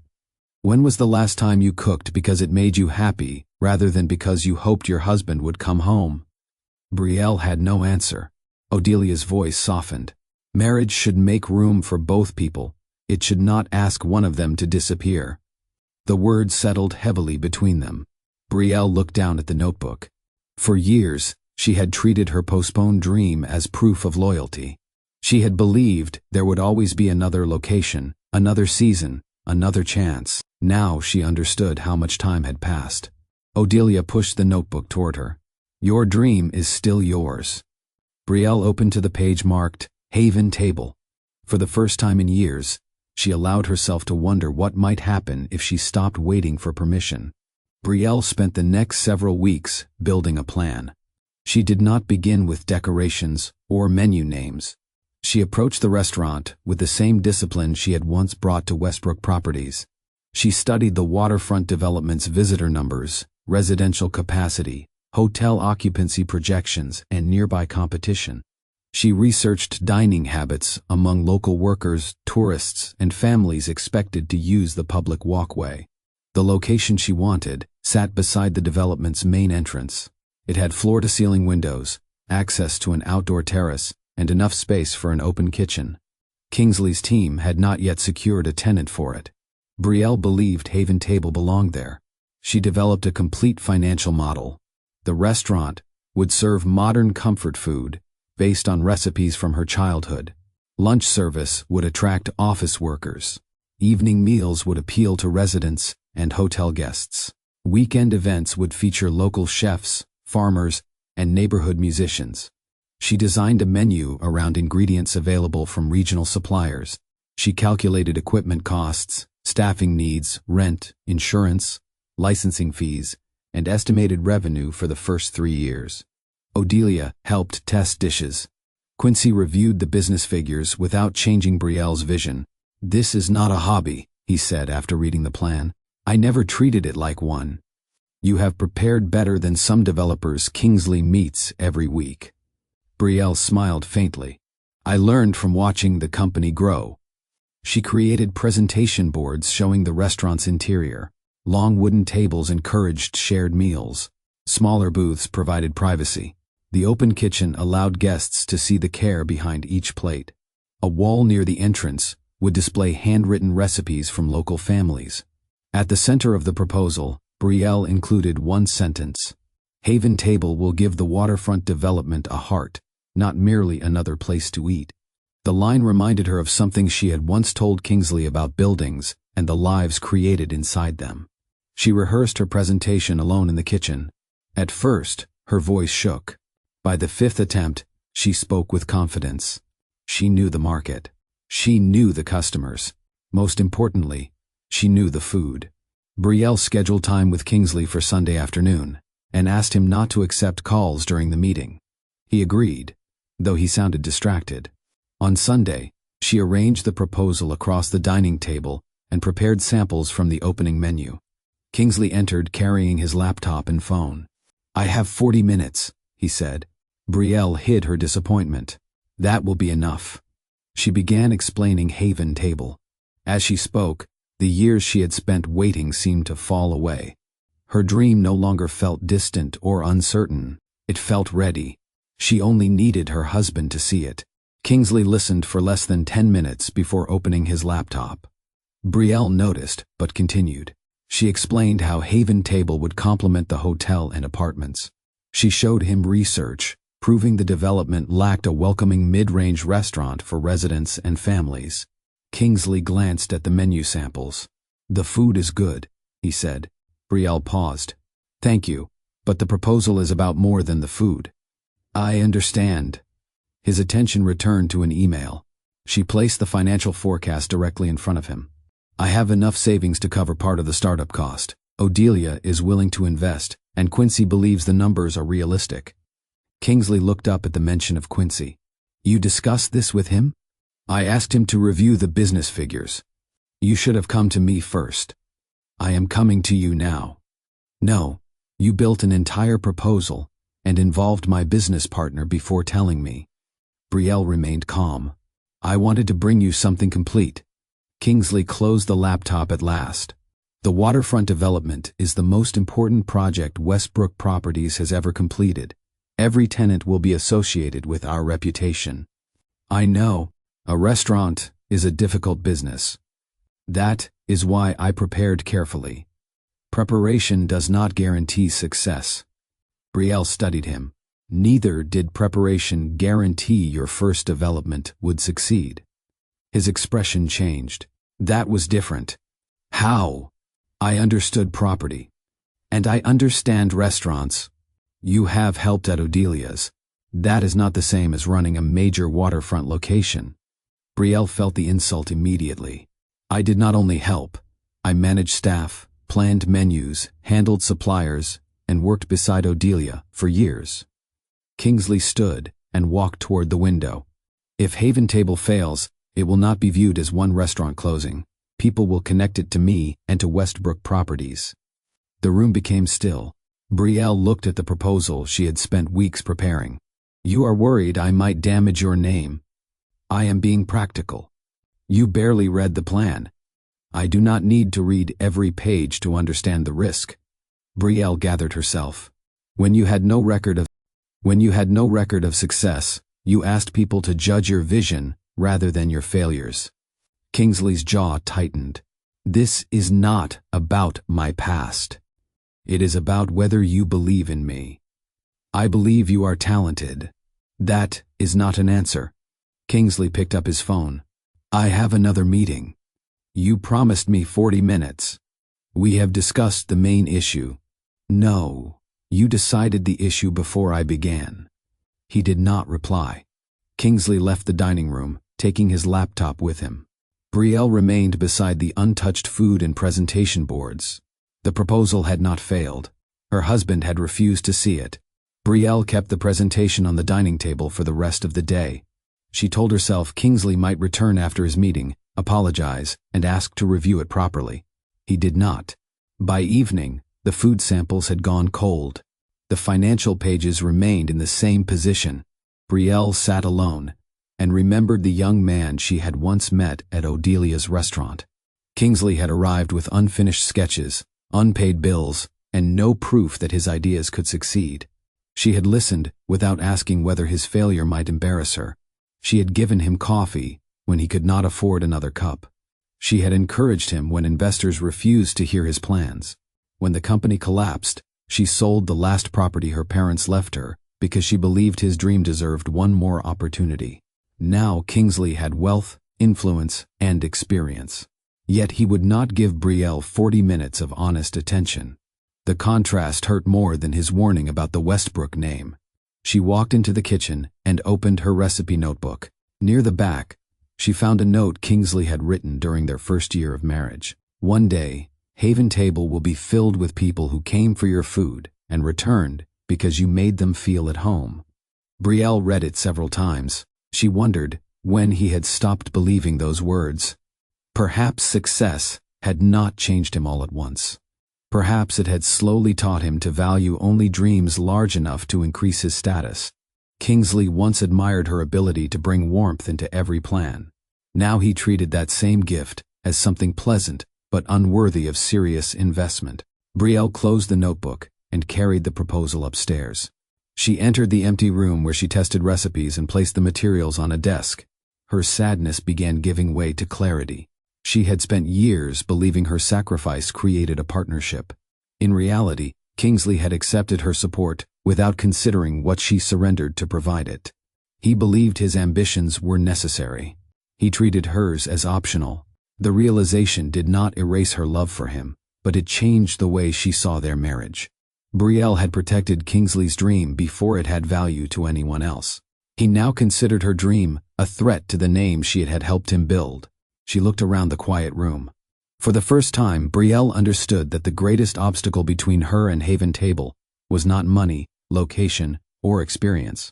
It was the belief that she needed Kingsley's approval. Still, before making any final decision, she wanted to know whether their marriage could be saved. Their 10th anniversary was approaching. Brielle decided to give them one last evening free from business, resentment, and unanswered questions. Brielle began planning their anniversary with careful hope. 10 years had passed since Kingsley stood before their family and promised to honor the woman who stayed through his worst season. She wanted the evening to remind him of who they had been before success placed a wall between them. She chose to host the dinner inside Kingsley's office. It was an unusual location, but it held meaning. His office was where the company now demanded most of his attention. Brielle wanted to transform that space for one night and prove they could still find each other inside the life they had built. She contacted his assistant and asked that his evening schedule remain clear. She arranged for the executive floor to be empty after 7. Odelia helped prepare the same meal Brielle and Kingsley had shared during their early days at the restaurant. Brielle added his favorite dessert and selected a bottle from the year they married. She bought a pair of cufflinks engraved with the date of their first meeting. For the main gift, she framed Kingsley's original property sketch. It was the drawing he had carried into Odelia's restaurant on the night they met. Brielle had kept it safe through office moves, construction delays, and every change in their lives. On the back of the frame she wrote, "I still believe in the man who drew this." Brielle also prepared a letter. She did not accuse Kingsley or list every disappointment. She wrote honestly about the distance between them and her desire to rebuild their connection. She reminded him of kitchen dances, handwritten notes, waterfront walks, and the future they had once planned together. She asked him to attend marriage counseling. She asked him to make room for Haven Table. Most of all, she asked him to choose their marriage with the same determination he gave his company. On the morning of their anniversary, Brielle placed a note inside his coat pocket, returning to the tradition from their first year. Meet me in your office at 7. No work, no calls, just us. Kingsley kissed her cheek before leaving. I'll be there. The promise gave Brielle more hope than it should have. That afternoon, she dressed in the deep blue gown Kingsley had once said made her look unforgettable. She arrived early, arranged the table, lit the candles, and placed the gifts beside his chair. For the first time in months, she felt nervous in the way she had during their earliest dates. She did not know whether one dinner could repair 10 years of ignored pain. She only knew she still loved him enough to try. At 7, Kingsley had not arrived. Brielle waited. At 7:15, she sent a message. At 7:30, she heard voices from his private office. Relief carried her toward the door. She believed he had returned and was finishing a call before joining her. Brielle entered quietly, holding the framed sketch against her chest. Kingsley's phone rested on the desk with the call still active. Faye's voice came through the speaker. The anniversary evening Brielle had planned to save their marriage was about to reveal that Kingsley had already given part of himself to someone else. Brielle spent the morning of their 10th anniversary preparing everything with care. She did not hire a caterer or ask the household staff to arrange the meal. She wanted Kingsley to recognize her touch in every detail. At Odelia's restaurant, she collected the ingredients for the dinner he had loved when they could barely afford to eat anywhere else. The meal was simple compared with the expensive dishes served at Westbrook events, but it carried memories no luxury menu could replace. Odelia helped her pack the food. "You are certain about tonight?" she asked. "I need to try once more." "You have tried for years. Not like this." Brielle wanted the evening to be more than an anniversary celebration. She planned to speak honestly about their marriage, Haven Table, and the distance that had grown between them. She hoped familiar memories might help Kingsley lower the defenses he carried into every difficult conversation. After leaving the restaurant, Brielle collected the cufflinks she had ordered weeks earlier. They were made from brushed silver, with the date of their first meeting engraved on the back. The jeweler placed them inside a dark velvet box and handed it to her. Brielle opened the box once before leaving. She remembered Kingsley wearing inexpensive shirts during his early investor meetings, carefully hiding frayed cuffs beneath borrowed jackets. He had promised that one day he would own clothes that matched the confidence he carried inside. Now his wardrobe filled an entire room. Still, Brielle believed the date engraved on those cufflinks mattered more than their price. Her final gift waited at a framing shop. The first property plan Kingsley ever showed her had been cleaned, preserved, and placed beneath protective glass. The paper still carried faded pencil marks and corrections written in the margins. Brielle had kept it through every office move. To anyone else, it was an unfinished drawing. To her, it was where their story began. On the back, she had written a private message, reminding Kingsley that she still believed in the man who once shared his dreams over free coffee. By late afternoon, Brielle reached the executive floor of Westbrook Properties. She arranged the dinner inside Kingsley's office, placed the gifts beside his chair, and set her letter beneath the framed plan. At 7, she stood near the windows in her blue gown, looking across the waterfront development that carried his name. She believed she was waiting for the man she married. She did not know Kingsley had chosen to spend their anniversary with the woman who once abandoned him. Kingsley knew Brielle was waiting at his office. Her note remained inside his coat pocket. He had read it that morning and promised he would arrive by 7. For several hours, he intended to keep that promise. His plans changed when Faye asked him to visit the private hotel suite prepared for potential investors at the waterfront development. She claimed there was a problem with the interior presentation and said the matter required his approval before the following morning. Kingsley could have sent Quincy. He could have asked the design director to handle it. Instead, he went himself. The suite occupied one of the highest floors of the unfinished hotel. Its windows overlooked the water, and the rooms had already been furnished for promotional photographs. Faye was waiting near the balcony doors. No design team was present. No documents covered the table. Kingsley stopped near the entrance. "Where is everyone?" "I asked them to leave." His expression tightened. "You said there was a problem." "There is." Faye crossed the room. You have been avoiding me since the cafe. I have been busy. It is your anniversary. The fact that she knew made Kingsley uncomfortable. I should go. Faye stood between him and the door without physically blocking his path. Did you tell Brielle about us? There is no us. You kissed me. It was a mistake. Do you believe that? Kingsley looked toward the windows. The correct answer should have been immediate. Instead, he remained inside the suite. Faye poured 2 glasses of water and offered him one. He did not take it. You came here because you wanted to see me, she said. I came because you mentioned the project. You knew this was not only about work. Kingsley checked the time. 7:12. Brielle would already be waiting. He considered leaving, but Faye began speaking about their college years, the future they had planned, and the life she believed her family had taken from them. Kingsley listened. Every minute he stayed became another decision. He told himself he needed clarity before returning home. He told himself one honest conversation with Faye might help him end the connection. Instead, he allowed her to reopen every grievance he had carried for 15 years.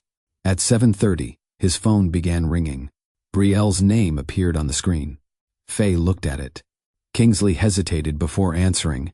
By that moment, he had already broken one promise. What happened during the call would destroy every promise that remained. Brielle waited inside Kingsley's office until the food began losing its warmth. At 7:15, she sent a message asking whether he was delayed. The message was delivered, but received no reply. She adjusted the candles, checked the hallway, and tried to remain hopeful. Kingsley often became trapped in meetings, though his assistant had assured her that his schedule was clear. At 7:30, Brielle called him. Kingsley answered after several rings. Brielle, she heard movement in the background. Where are you? I'm handling something at the waterfront site. Her heart sank, though she kept her voice steady. You promised you would be here. I know. Is something wrong with the development? No, it is a private matter. Brielle looked at the dinner table. Private? Kingsley did not respond immediately. A woman's voice sounded faintly in the background. Brielle could not understand the words, but she recognized the tone of someone standing close to him. Who is with you? She asked. Kingsley lowered his voice. Give me a moment. Before Brielle could reply, music replaced his voice. He had placed her on hold. She stood alone in his office, staring at the active call on her screen. The anniversary gifts waited nearby. For several seconds, Brielle considered ending the call. Something stopped her. Perhaps it was the woman's voice. Perhaps it was Kingsley's hesitation. Perhaps some part of her had grown tired of accepting incomplete explanations. The music stopped. Brielle expected Kingsley to return. Instead, she heard his voice from a distance. He had not muted the phone properly. You should not have brought up Brielle, he said. Faye answered. She is your wife. How can I avoid her? Brielle's hand tightened around the phone. Kingsley's voice became clearer as he moved nearer to where he had placed it. This is already complicated. Because you refuse to admit what your marriage is. Brielle stopped breathing for a moment. She could have announced her presence. She could have called Kingsley's name. She remained silent. Faye continued. You told me you stayed because she was there when you were struggling. That is true. Is that love? Kingsley did not answer immediately. The silence felt familiar. It carried the same hesitation he had given Faye when she first asked whether he was happy. Brielle stared at the framed plan on his desk. She had entered his life when he had nothing. Now she was about to hear what that devotion meant to him. Faye's voice came through the phone with painful clarity. You married Brielle because she helped you survive. Kingsley released a tired breath. She stayed when everything fell apart. That does not answer my question. Brielle remained still beside the anniversary table. Kingsley continued. I owed her more than I could repay. You do not marry someone because you owe them. At the time, I thought loyalty was enough. The word struck Brielle harder than anger would have. For 10 years, she had believed their marriage grew from love, friendship, and every difficult season they faced together. Kingsley now reduced it to obligation. Faye spoke more softly. Did you love her when you proposed? Kingsley paused. Brielle pressed the phone closer to her ear, though every part of her wanted to stop listening. I cared about her, he said. I respected what she did for me. That is still not love. I know. Brielle's eyes moved toward the cufflinks, the meal, and the old property drawing. Kingsley's voice lowered. Brielle became part of the life I was building. Everyone expected us to marry.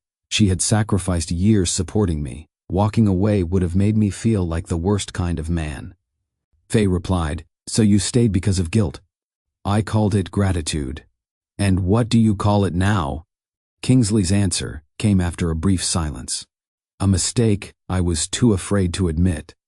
Brielle closed her eyes. She remembered his proposal in the shared garden. She remembered his wedding vows. She remembered him promising to honor the woman who believed in him before the world did. Every memory changed beneath the weight of his confession. Faye asked the question that ended what remained. Did you ever truly love your wife? Kingsley spoke without knowing Brielle could hear him. No. Her fingers began trembling. Faye remained quiet. Kingsley added, I never loved her the way I loved you. It was always you. Brielle felt no urge to scream. There was no sudden anger strong enough to carry her into confrontation. Only a deep, controlled certainty. The husband she had waited for was not coming. The man speaking inside that hotel suite did not understand her sacrifice, her loyalty, or the years she had spent protecting their future. Brielle ended the call. The screen went dark. Around her, the candles continued burning beside a dinner prepared for a marriage Kingsley had just declared meaningless. Brielle stood alone inside Kingsley's office after ending the call. For several moments, she did not move. The city lights reflected across the windows. Below, the waterfront development stretched along the shore as proof of the life she had helped create. Brielle looked at the framed property plan. She remembered the young man sitting at Odelia's restaurant, exhausted and embarrassed because he could not afford another cup of coffee. She had not loved him because he was successful. She had loved his courage before anyone else could see what it might become. Kingsley believed she stayed because she expected a reward. He had never understood that giving him another chance had been her choice. Brielle placed the phone on his desk. She walked to the anniversary table and removed the velvet box from her bag. The engraved cufflinks remained inside, untouched.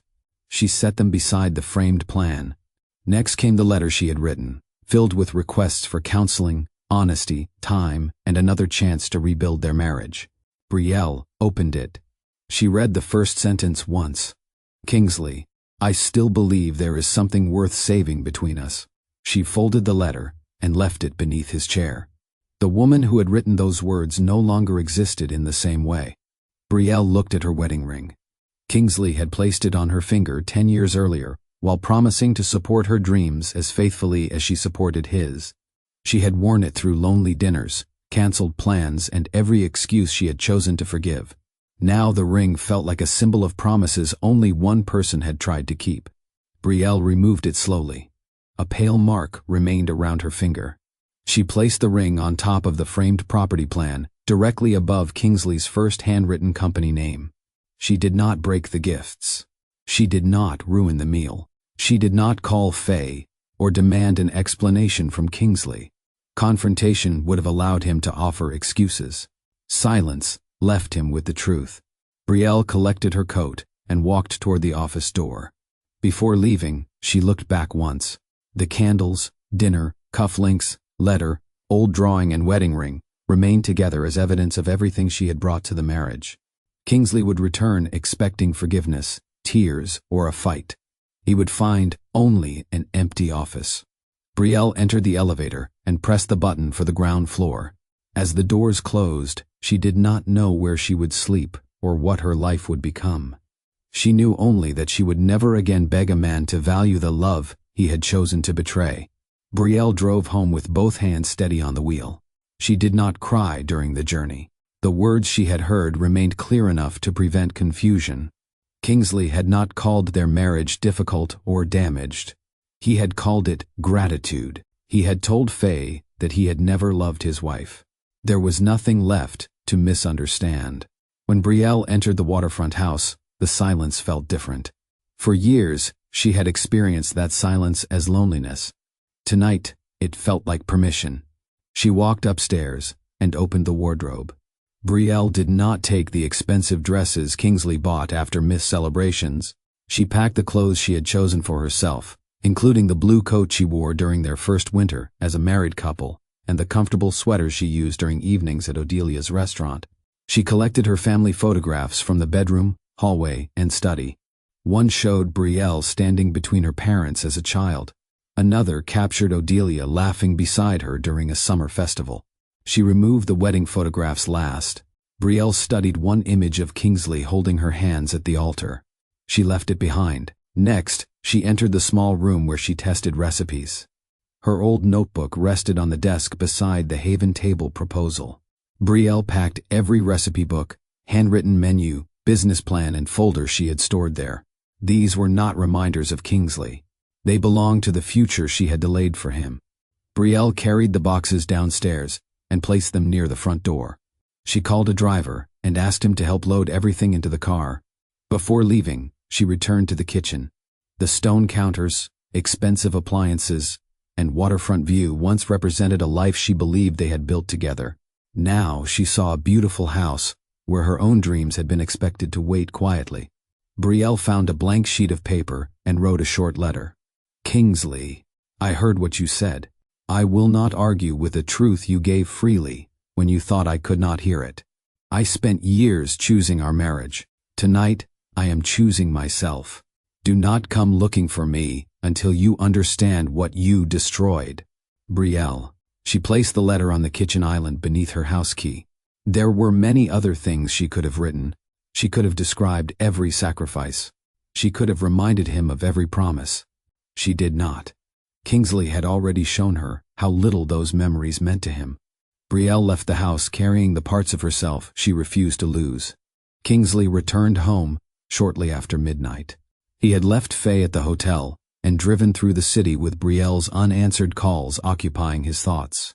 When he checked his phone, he found the anniversary call had ended much earlier than he remembered. He assumed Brielle had grown tired of waiting. He expected anger when he entered the house. Instead, darkness met him. The entrance lamp was off. No meal waited in the kitchen. Brielle's shoes were missing from the hallway. Brielle? His voice traveled through the open rooms without an answer. Kingsley walked toward the kitchen and found the letter beneath her key.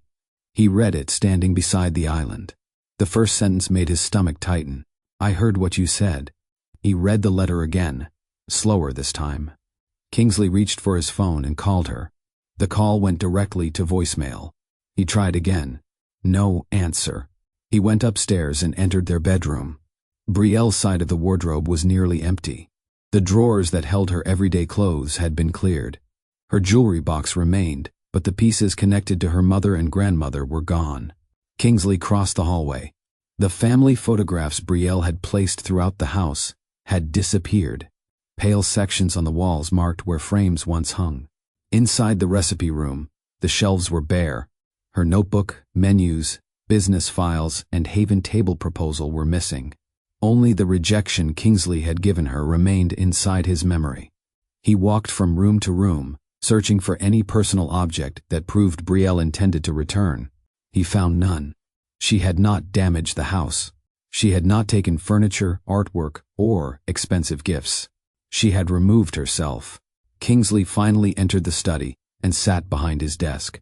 For years, he had believed Brielle's presence was permanent. He could miss dinner, cancel plans, dismiss her concerns, and still expect to find her waiting when he returned. The empty house challenged that belief. He called Odelia's restaurant. No one answered. He called Quincy. The line rang several times before Quincy picked up. What happened?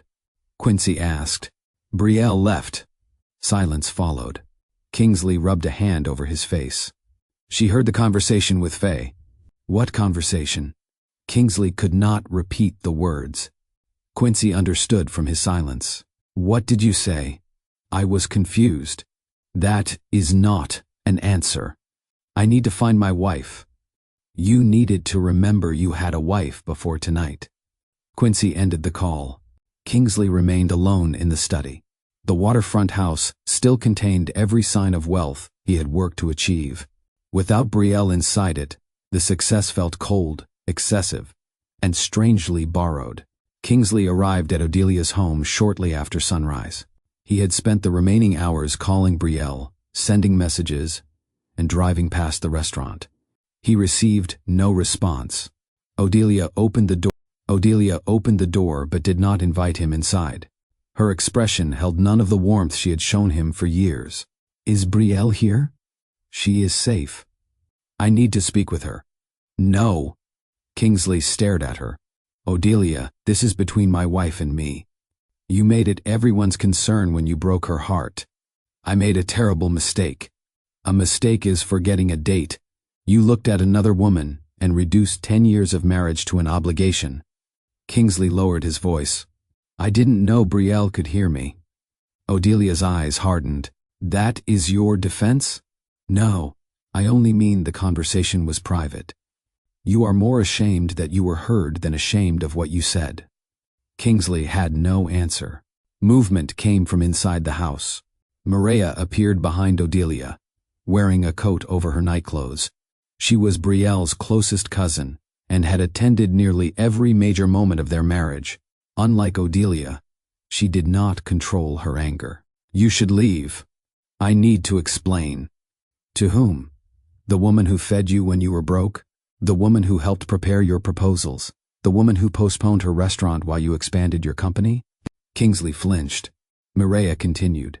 "You accepted every sacrifice as though it were your right. You treated her loyalty like a permanent contract that required nothing from you. That is not true. When did you last ask what Brielle wanted?" Kingsley opened his mouth, but no recent memory came. "When did you last listen without checking your phone?" He looked away. "When did you support one of her dreams without explaining how it might affect your reputation?" The question struck him more deeply. Maria stepped closer to the doorway. "You did not lose Brielle because Faye returned. You lost her because you spent years teaching her that your time mattered more, your work mattered more, and your dreams mattered more." Kingsley's voice weakened. "I love her." Odelia shook her head. "Love is not what you claim after someone leaves. It is what you protect while they are still beside you." Kingsley looked past them, hoping to see Brielle. Odelia blocked his view. "She does not owe you a meeting because you finally feel afraid. Please tell her I came. She already knows you are capable of coming after something is gone." The door closed. Kingsley stood outside with the morning air cutting through his coat. For the first time, the people who once welcomed him as family saw him as the man Brielle needed protection from. Quincy found Kingsley inside the original Westbrook Properties office later that morning. Kingsley still owned the small space above the repair shop, though he rarely visited it. He kept it as a reminder of where the company began. That day, he sat behind the old desk, surrounded by faded plans and empty coffee cups. Quincy entered carrying a folder. "You should have told me she could hear the call," he said. "I did not know." "That changes nothing." Kingsley looked exhausted. "I need help fixing this." Quincy placed the folder on the desk. "You cannot fix what you refuse to understand. I know I neglected her. You know only the parts that are convenient." Kingsley looked at the folder. "What is that?" "The truth Brielle protected from you." Quincy opened it. Inside were property records, bank documents, private investment papers, and copies of the agreement Kingsley signed during the company's first collapse. Kingsley recognized the documents immediately. The anonymous investor. There was no outside investor. His eyes moved across the page. "What are you saying?" Quincy placed the property sale record in front of him. Brielle's parents left her land outside Seattle. It was the only major inheritance she received after they died. Kingsley read her name on the document. "She sold it?" "She sold it to save Westbrook Properties." The room became completely still. Quincy continued.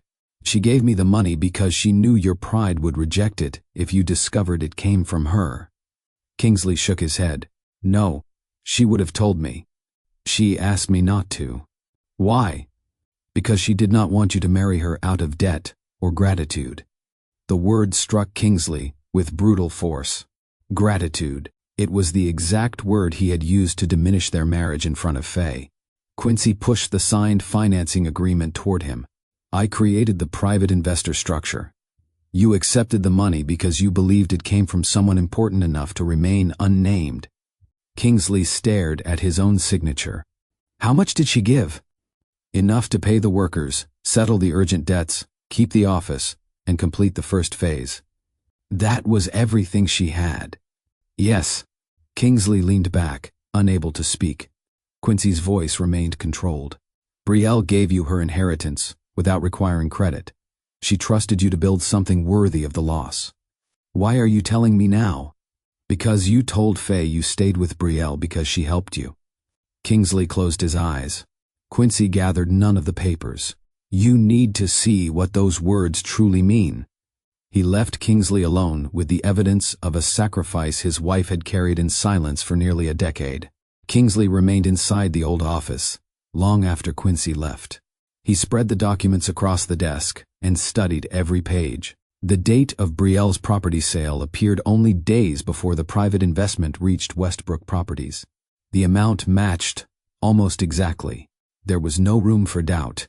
Kingsley opened the storage cabinet and removed boxes from the company's early years. Inside were the original plans for the first development, handwritten presentation notes, corrected budgets, marketing drafts, and sketches for community spaces. He recognized Brielle's handwriting immediately. Warm entrance lighting, shared garden for residents. Describe the life, not only the building. Make the investor feel why this matters. Kingsley sat down slowly. He had repeated many of those ideas in interviews for years. Business writers praised him for building properties that felt human rather than purely commercial. He had accepted the praise as proof of his own instincts. Now he saw Brielle's corrections on almost every early document. He found restaurant receipts showing investor dinners hosted at Odelia's for less than half the usual cost. He found event schedules Brielle created. He found design notes attached to projects that later became some of Westbrook Properties' most admired developments. Her contribution had not ended with money. Brielle had given him language when he could not explain his ideas. She had given him confidence before meetings. She had prepared food for late work sessions, corrected proposals after restaurant shifts, welcomed investors, and softened designs that focused too heavily on profit. Kingsley had called it support. The word now felt painfully inadequate. He returned to the framed property plan Brielle left in his office on their anniversary. Her message remained on the back. I still believe in the man who drew this. Kingsley placed the plan beside the private investment agreement. The company he described as his empire had been built on Brielle's inheritance, her ideas, her labor, and her willingness to remain unseen. He had spent years speaking about his determination, as though he had rescued himself. He had not. Brielle gave him the second chance that made every later success possible. Kingsley remembered warning that Haven Table might damage the Westbrook name. Shame spread across his face. Brielle had protected that name before it carried any value. He had denied her a place beside his waterfront project because he feared her failure might embarrass him. The cruelty of it was impossible to avoid. Kingsley looked around the tiny office where Brielle first promised to stay beside him. He finally understood that she had never been a grateful chapter attached to his rise. She was one of its authors. By the time Kingsley saw the full truth, Brielle had stopped waiting for him to recognize her. The first weeks after leaving Kingsley were harder than Brielle expected. She had known their marriage was lonely long before the anniversary call, but knowing the truth did not remove the pain. 10 years of shared history could not be packed into boxes and forgotten overnight. Some mornings, Brielle woke reaching toward the empty side of the bed before remembering she was staying in Odelia's guest room. Other mornings, she remained beneath the covers, unable to understand how the man who once promised to honor her could speak about their marriage as though it had been a debt he regretted paying. She missed him despite what he had done. That truth embarrassed her at first. Odelia never judged her for it. You can know someone hurt you and still grieve the person you hoped they would become, she said. Brielle began counseling through a therapist recommended by Maria. During the first session, she spoke almost entirely about Kingsley. his ambition, his childhood, his company, his pressures, and the return of Faye. The counselor listened before asking one question. What did Brielle need during those years? Brielle opened her mouth, but no answer came. She had become skilled at identifying Kingsley's needs before he voiced them. She knew when he needed reassurance, food, quiet, advice, or help preparing for a meeting. Her own needs had been treated as interruptions. In later sessions, Brielle examined the choices she had made long before Kingsley betrayed her. She had postponed Haven Table without setting a new date. She had allowed canceled dinners to become normal. She had accepted gifts in place of apologies. She had hidden her loneliness because she feared that asking for more might make her seem ungrateful for their comfortable life. The counselor did not blame her for Kingsley's actions. His choices belonged to him. Still, Brielle needed to understand why she had abandoned herself while trying to preserve the marriage. I thought patience was love, she admitted. Patience can be loving, the counselor replied. But love should not require you to accept permanent neglect. That sentence stayed with Brielle. She began writing each evening.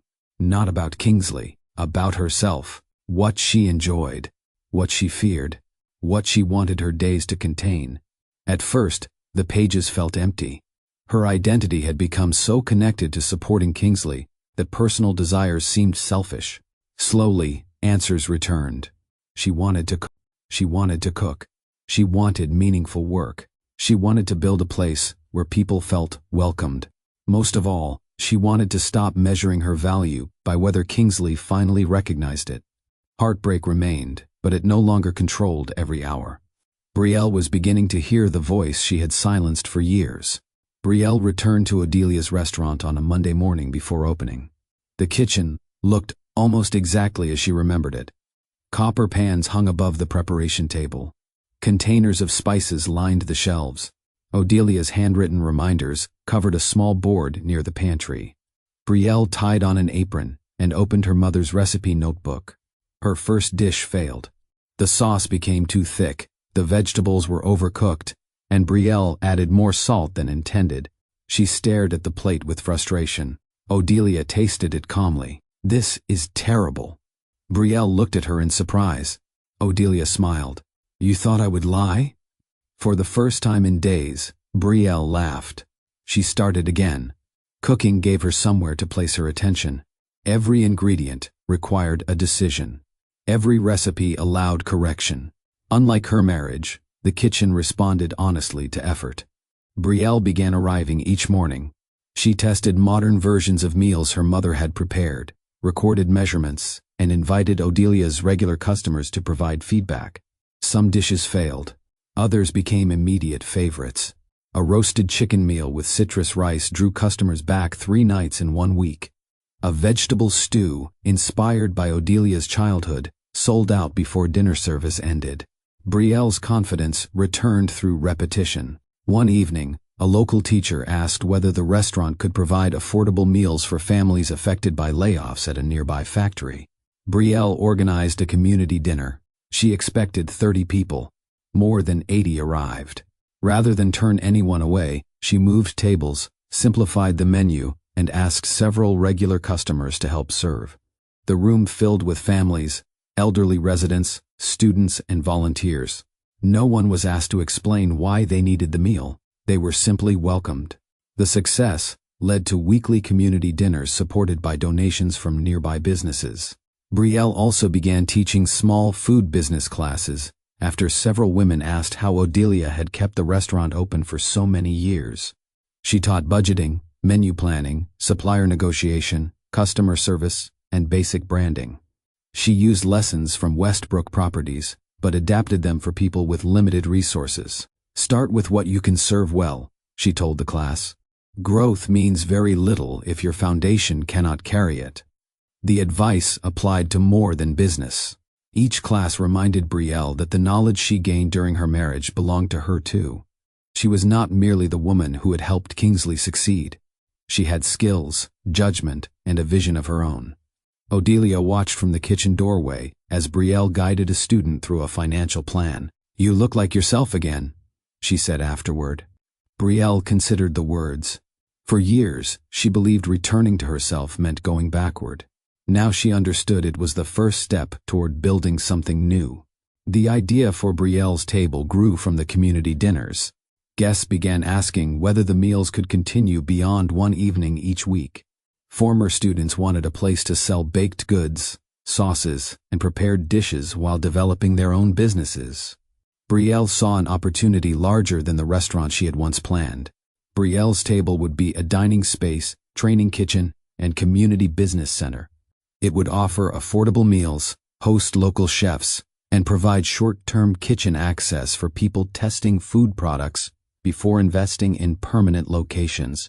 She spent months preparing the plan. This time, she did not seek Kingsley's approval. She met with small business advisors, local lenders, nonprofit leaders, and property owners. Quincy offered to review the numbers, but Brielle asked him to wait until she completed the first draft herself. I need to know I can build this without someone correcting every decision, she explained. Quincy respected that. The first lender declined her application. Brielle left the meeting disappointed, but did not question whether the idea deserved to exist. She revised the proposal and approached another institution. The second lender requested stronger revenue projections. She provided them. The third meeting led to a conditional offer. Odelia invested a small amount. Maria organized a local fundraising event. Several former students contributed services rather than money, helping with marketing, interior design, and menu testing. Brielle secured a former warehouse near a busy neighborhood district. It lacked the waterfront view Haven Table would have offered, but it had high ceilings, a wide kitchen, and enough room for classes. She loved it immediately. Renovation required patience. Pipes needed replacement. The entrance required better access. Permits moved slowly. Brielle handled each problem without asking whether Kingsley would have managed it better. When opening day arrived, a simple wooden sign hung above the entrance. Brielle's table. Her full name appeared beneath it in smaller letters. For years, the public had known her as Kingsley Westbrook's wife. Magazine profiles referred to her as the supportive woman beside a powerful developer. Now people entered a place carrying her name because of work she had led. The opening attracted families from the community dinners, former students, local reporters, and business owners. Brielle stood near the kitchen, greeting guests. She wore no expensive gown. Her apron was marked with flour, and her hair was pulled away from her face. She had never felt more confident. During a brief speech, Brielle thanked Odelia, Maria, the volunteers, and everyone who trusted the idea before the building was ready. She did not mention Kingsley, not out of bitterness. His name simply did not belong at the center of this achievement. That evening, after the final guest left, Brielle stood beneath the new sign. Her marriage had ended. Her life had not. For the first time, her future carried an identity no one could reduce to another person's success. Kingsley attempted to continue his relationship with Faye after Brielle left. For several weeks they met openly. There were no more hidden messages, invented meetings, or distant restaurants chosen to avoid recognition. Faye visited his home. Kingsley accompanied her to public dinners. Employees quickly understood that their connection was no longer professional. The freedom should have made the relationship easier. Instead, something essential disappeared. Without secrecy, their conversations felt less urgent. Without Brielle waiting at home, Kingsley could no longer claim that Faye represented an escape from an unhappy marriage. They were two adults sitting across from each other, expected to build a real relationship from memories created 15 years earlier. Faye still admired his success. Kingsley still enjoyed hearing stories about their college years, but admiration could not carry an ordinary life. Faye traveled frequently and had no interest in settling permanently in Seattle. She wanted to continue accepting international consulting work, while Kingsley needed to manage Westbrook properties closely after several investors questioned the public attention surrounding his separation. They disagreed over simple matters. Kingsley expected emotional reassurance after difficult meetings. Faye disliked being treated as the person responsible for restoring his confidence. Faye expected spontaneity. Kingsley remained controlled by schedules, deadlines, and business calls. The young couple they remembered had lived without these responsibilities. The adults they had become were less compatible. One evening, Faye prepared dinner at the waterfront house. Kingsley arrived late and spent most of the meal checking messages. "You are not listening," she said. "I have a problem at the company." "You always have a problem at the company." The words sounded painfully familiar. Kingsley looked up. Brielle had said almost the same thing months earlier. Faye noticed the change in his expression. "You are thinking about her." Kingsley denied it, though the truth was clear. Every room reminded him of Brielle. The kitchen lacked her recipe books. The hallway walls remained bare. The terrace felt colder without the herbs she had planted. Faye had not created the emptiness, but she could not fill it. Kingsley began visiting Brielle's table from a distance after reading about its opening. He parked across the street and watched customers enter beneath the sign carrying her name. He saw photographs of community dinners, business classes, and local awards. Brielle looked different, not happier because she had forgotten him, but stronger because her life no longer waited for him. Faye eventually confronted Kingsley. "You wanted me because I reminded you of who you were before responsibility," she said. "Now every time you look at me, you remember what chasing that feeling cost you."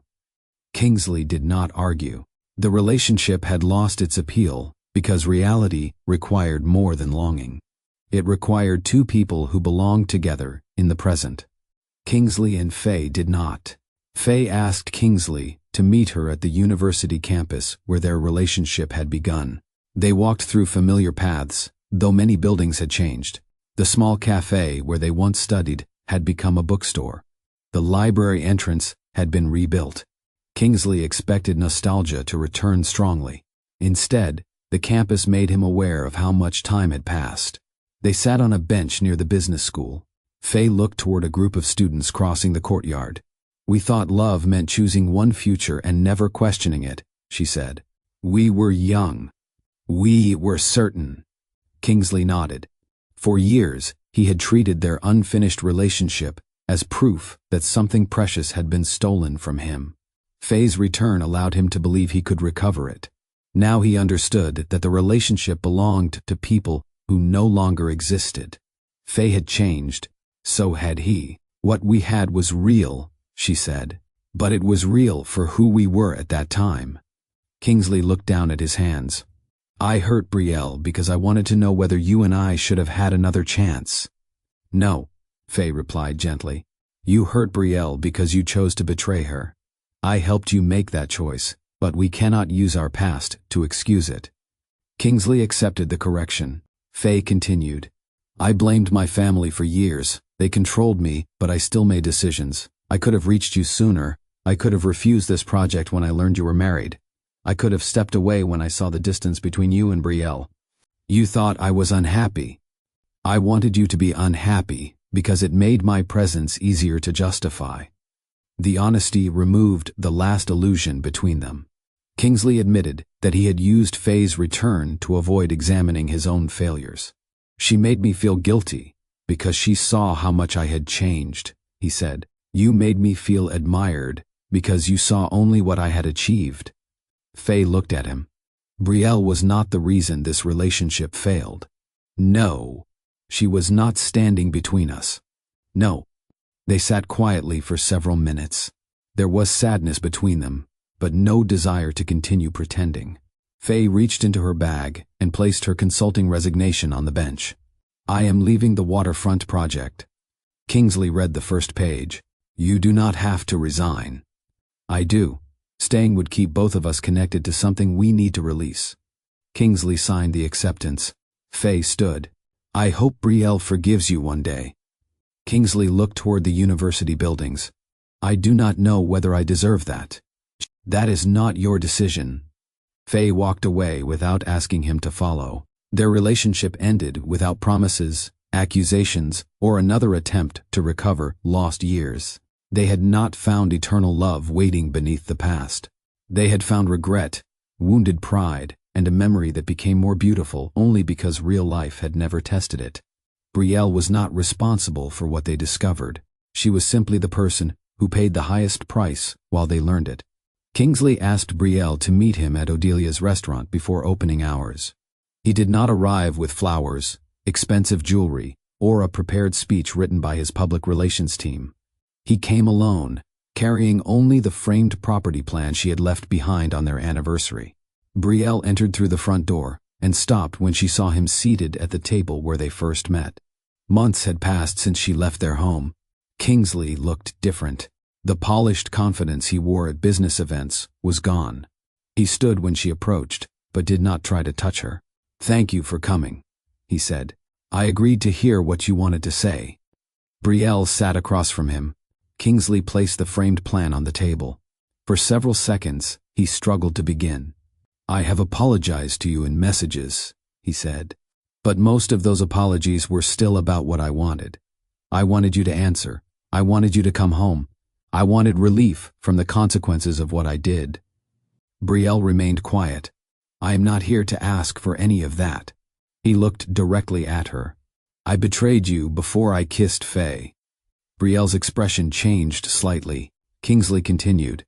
"I betrayed you when I started hiding messages. I betrayed you when I chose private dinners and told you they were meetings. I betrayed you when I deleted conversations because I knew you would be hurt if you saw them." His voice weakened, but he did not look away. "I also betrayed you every time I dismissed Haven Table. You protected my dreams when they had no proof behind them. When you brought me a complete plan, I treated your ambition as a danger to my reputation." Brielle folded her hands in her lap. Kingsley did not mention stress, confusion, Faye's return, or problems in their marriage. "The distance between us did not excuse what I did," he said. "I created much of that distance. I missed dinners, broke promises, and expected your loyalty to survive without care. Instead of admitting my neglect, I blamed you for becoming hurt by it." He pushed the framed plan toward her. "I also know about the inheritance." Brielle's eyes lowered. "Quincy told me. He should not have kept it from you forever." "No, I should have known because I should have paid attention to how much you were carrying." Kingsley took a slow breath. "I accepted praise for an empire built partly with your money, your ideas, and your unpaid work. I allowed people to describe me as self-made when you had given me the chance that saved everything." He paused. "I am sorry for the kiss. I am sorry for the affair. But I am also sorry for the years before it, when I made you feel as though loving me required you to disappear." Brielle's eyes filled with tears, though her voice remained steady. "This is the first time you have apologized without asking me to comfort you." Kingsley nodded. "I know." He did not ask whether she forgave him. He had finally understood that a sincere apology was not a request for immediate restoration. It was an admission of the harm he had caused, even if the person he hurt chose never to return. Brielle listened until Kingsley finished speaking. Part of her had once dreamed of this moment. During the first weeks after leaving, she had imagined him arriving at Odelia's door with perfect words, finally understanding every sacrifice he had ignored. She believed hearing genuine regret might make her want to return. Now that the apology had come, she felt something quieter. Relief. Kingsley had finally named the betrayal honestly. He did not blame Faye, the company, pressure, or Brielle's disappointment. He accepted that his choices began long before the anniversary call. Brielle looked toward the kitchen where Odelia was preparing for the day. "I forgive you," she said. Kingsley's face changed with surprise. Brielle raised one hand before he could respond.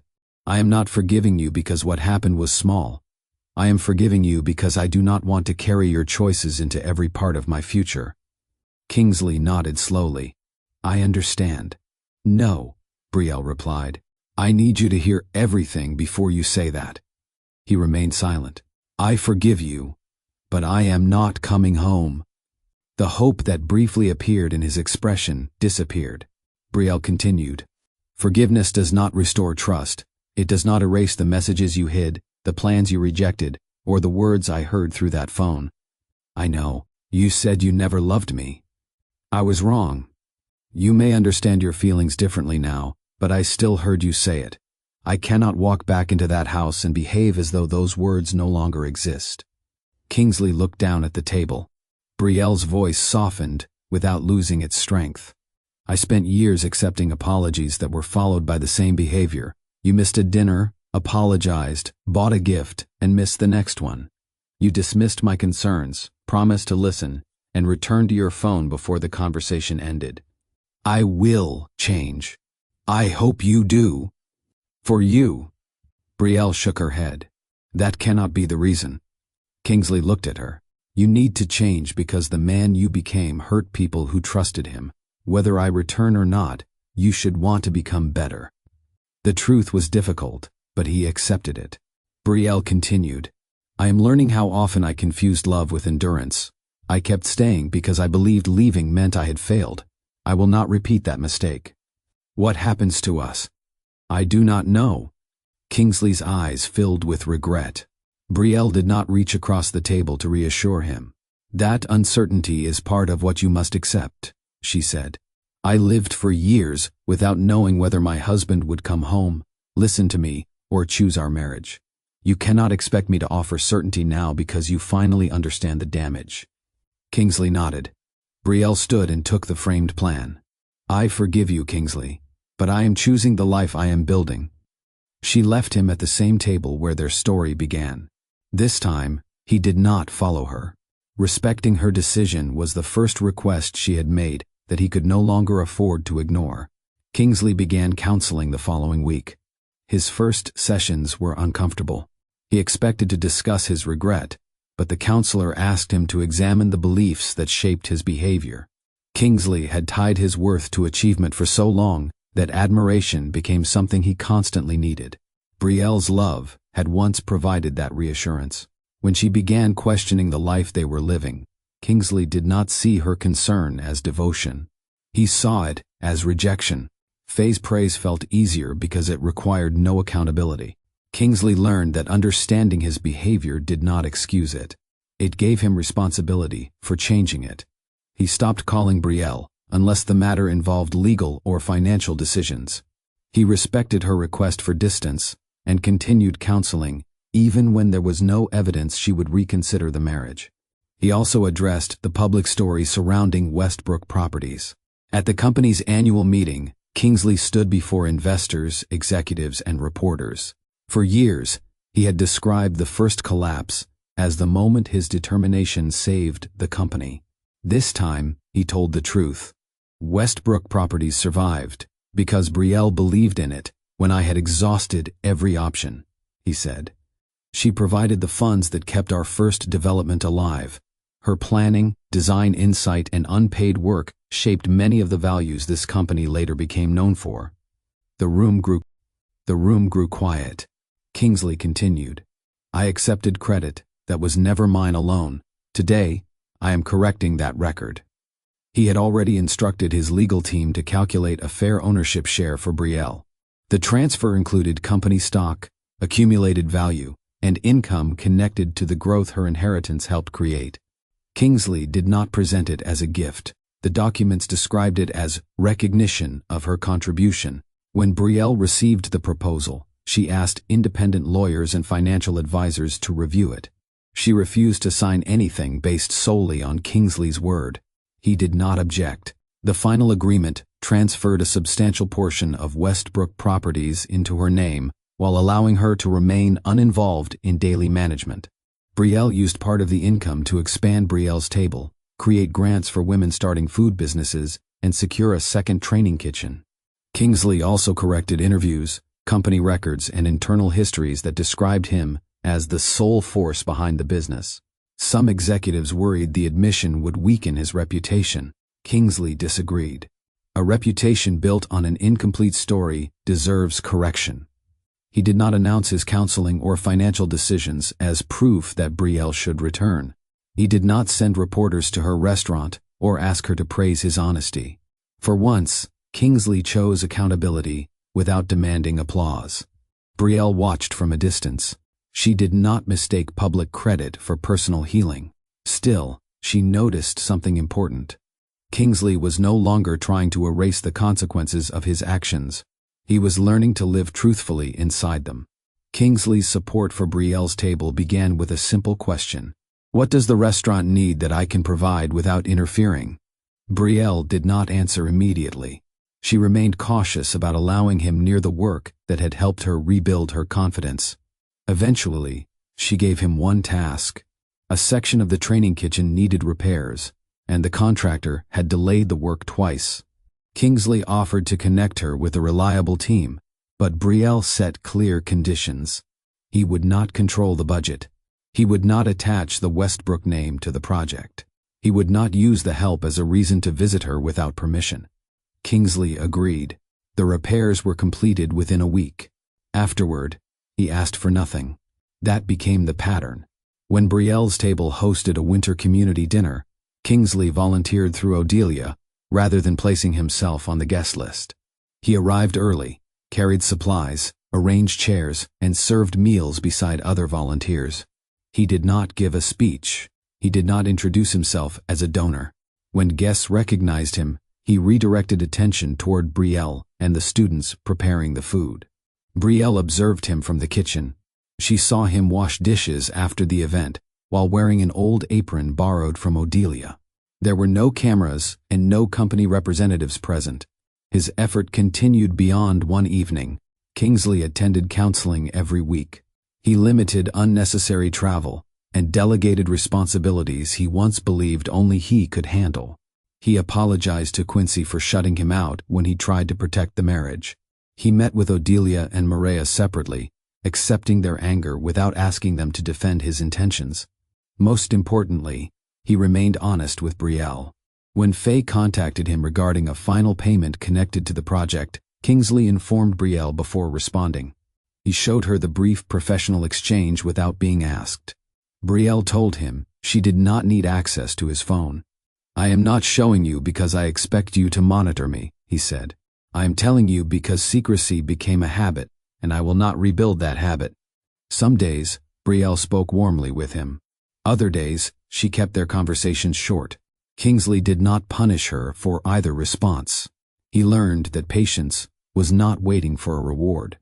It was respecting the time another person needed after being hurt. Months passed. His change appeared in ordinary choices rather than dramatic promises. He arrived when he said he would. He listened without preparing a defense.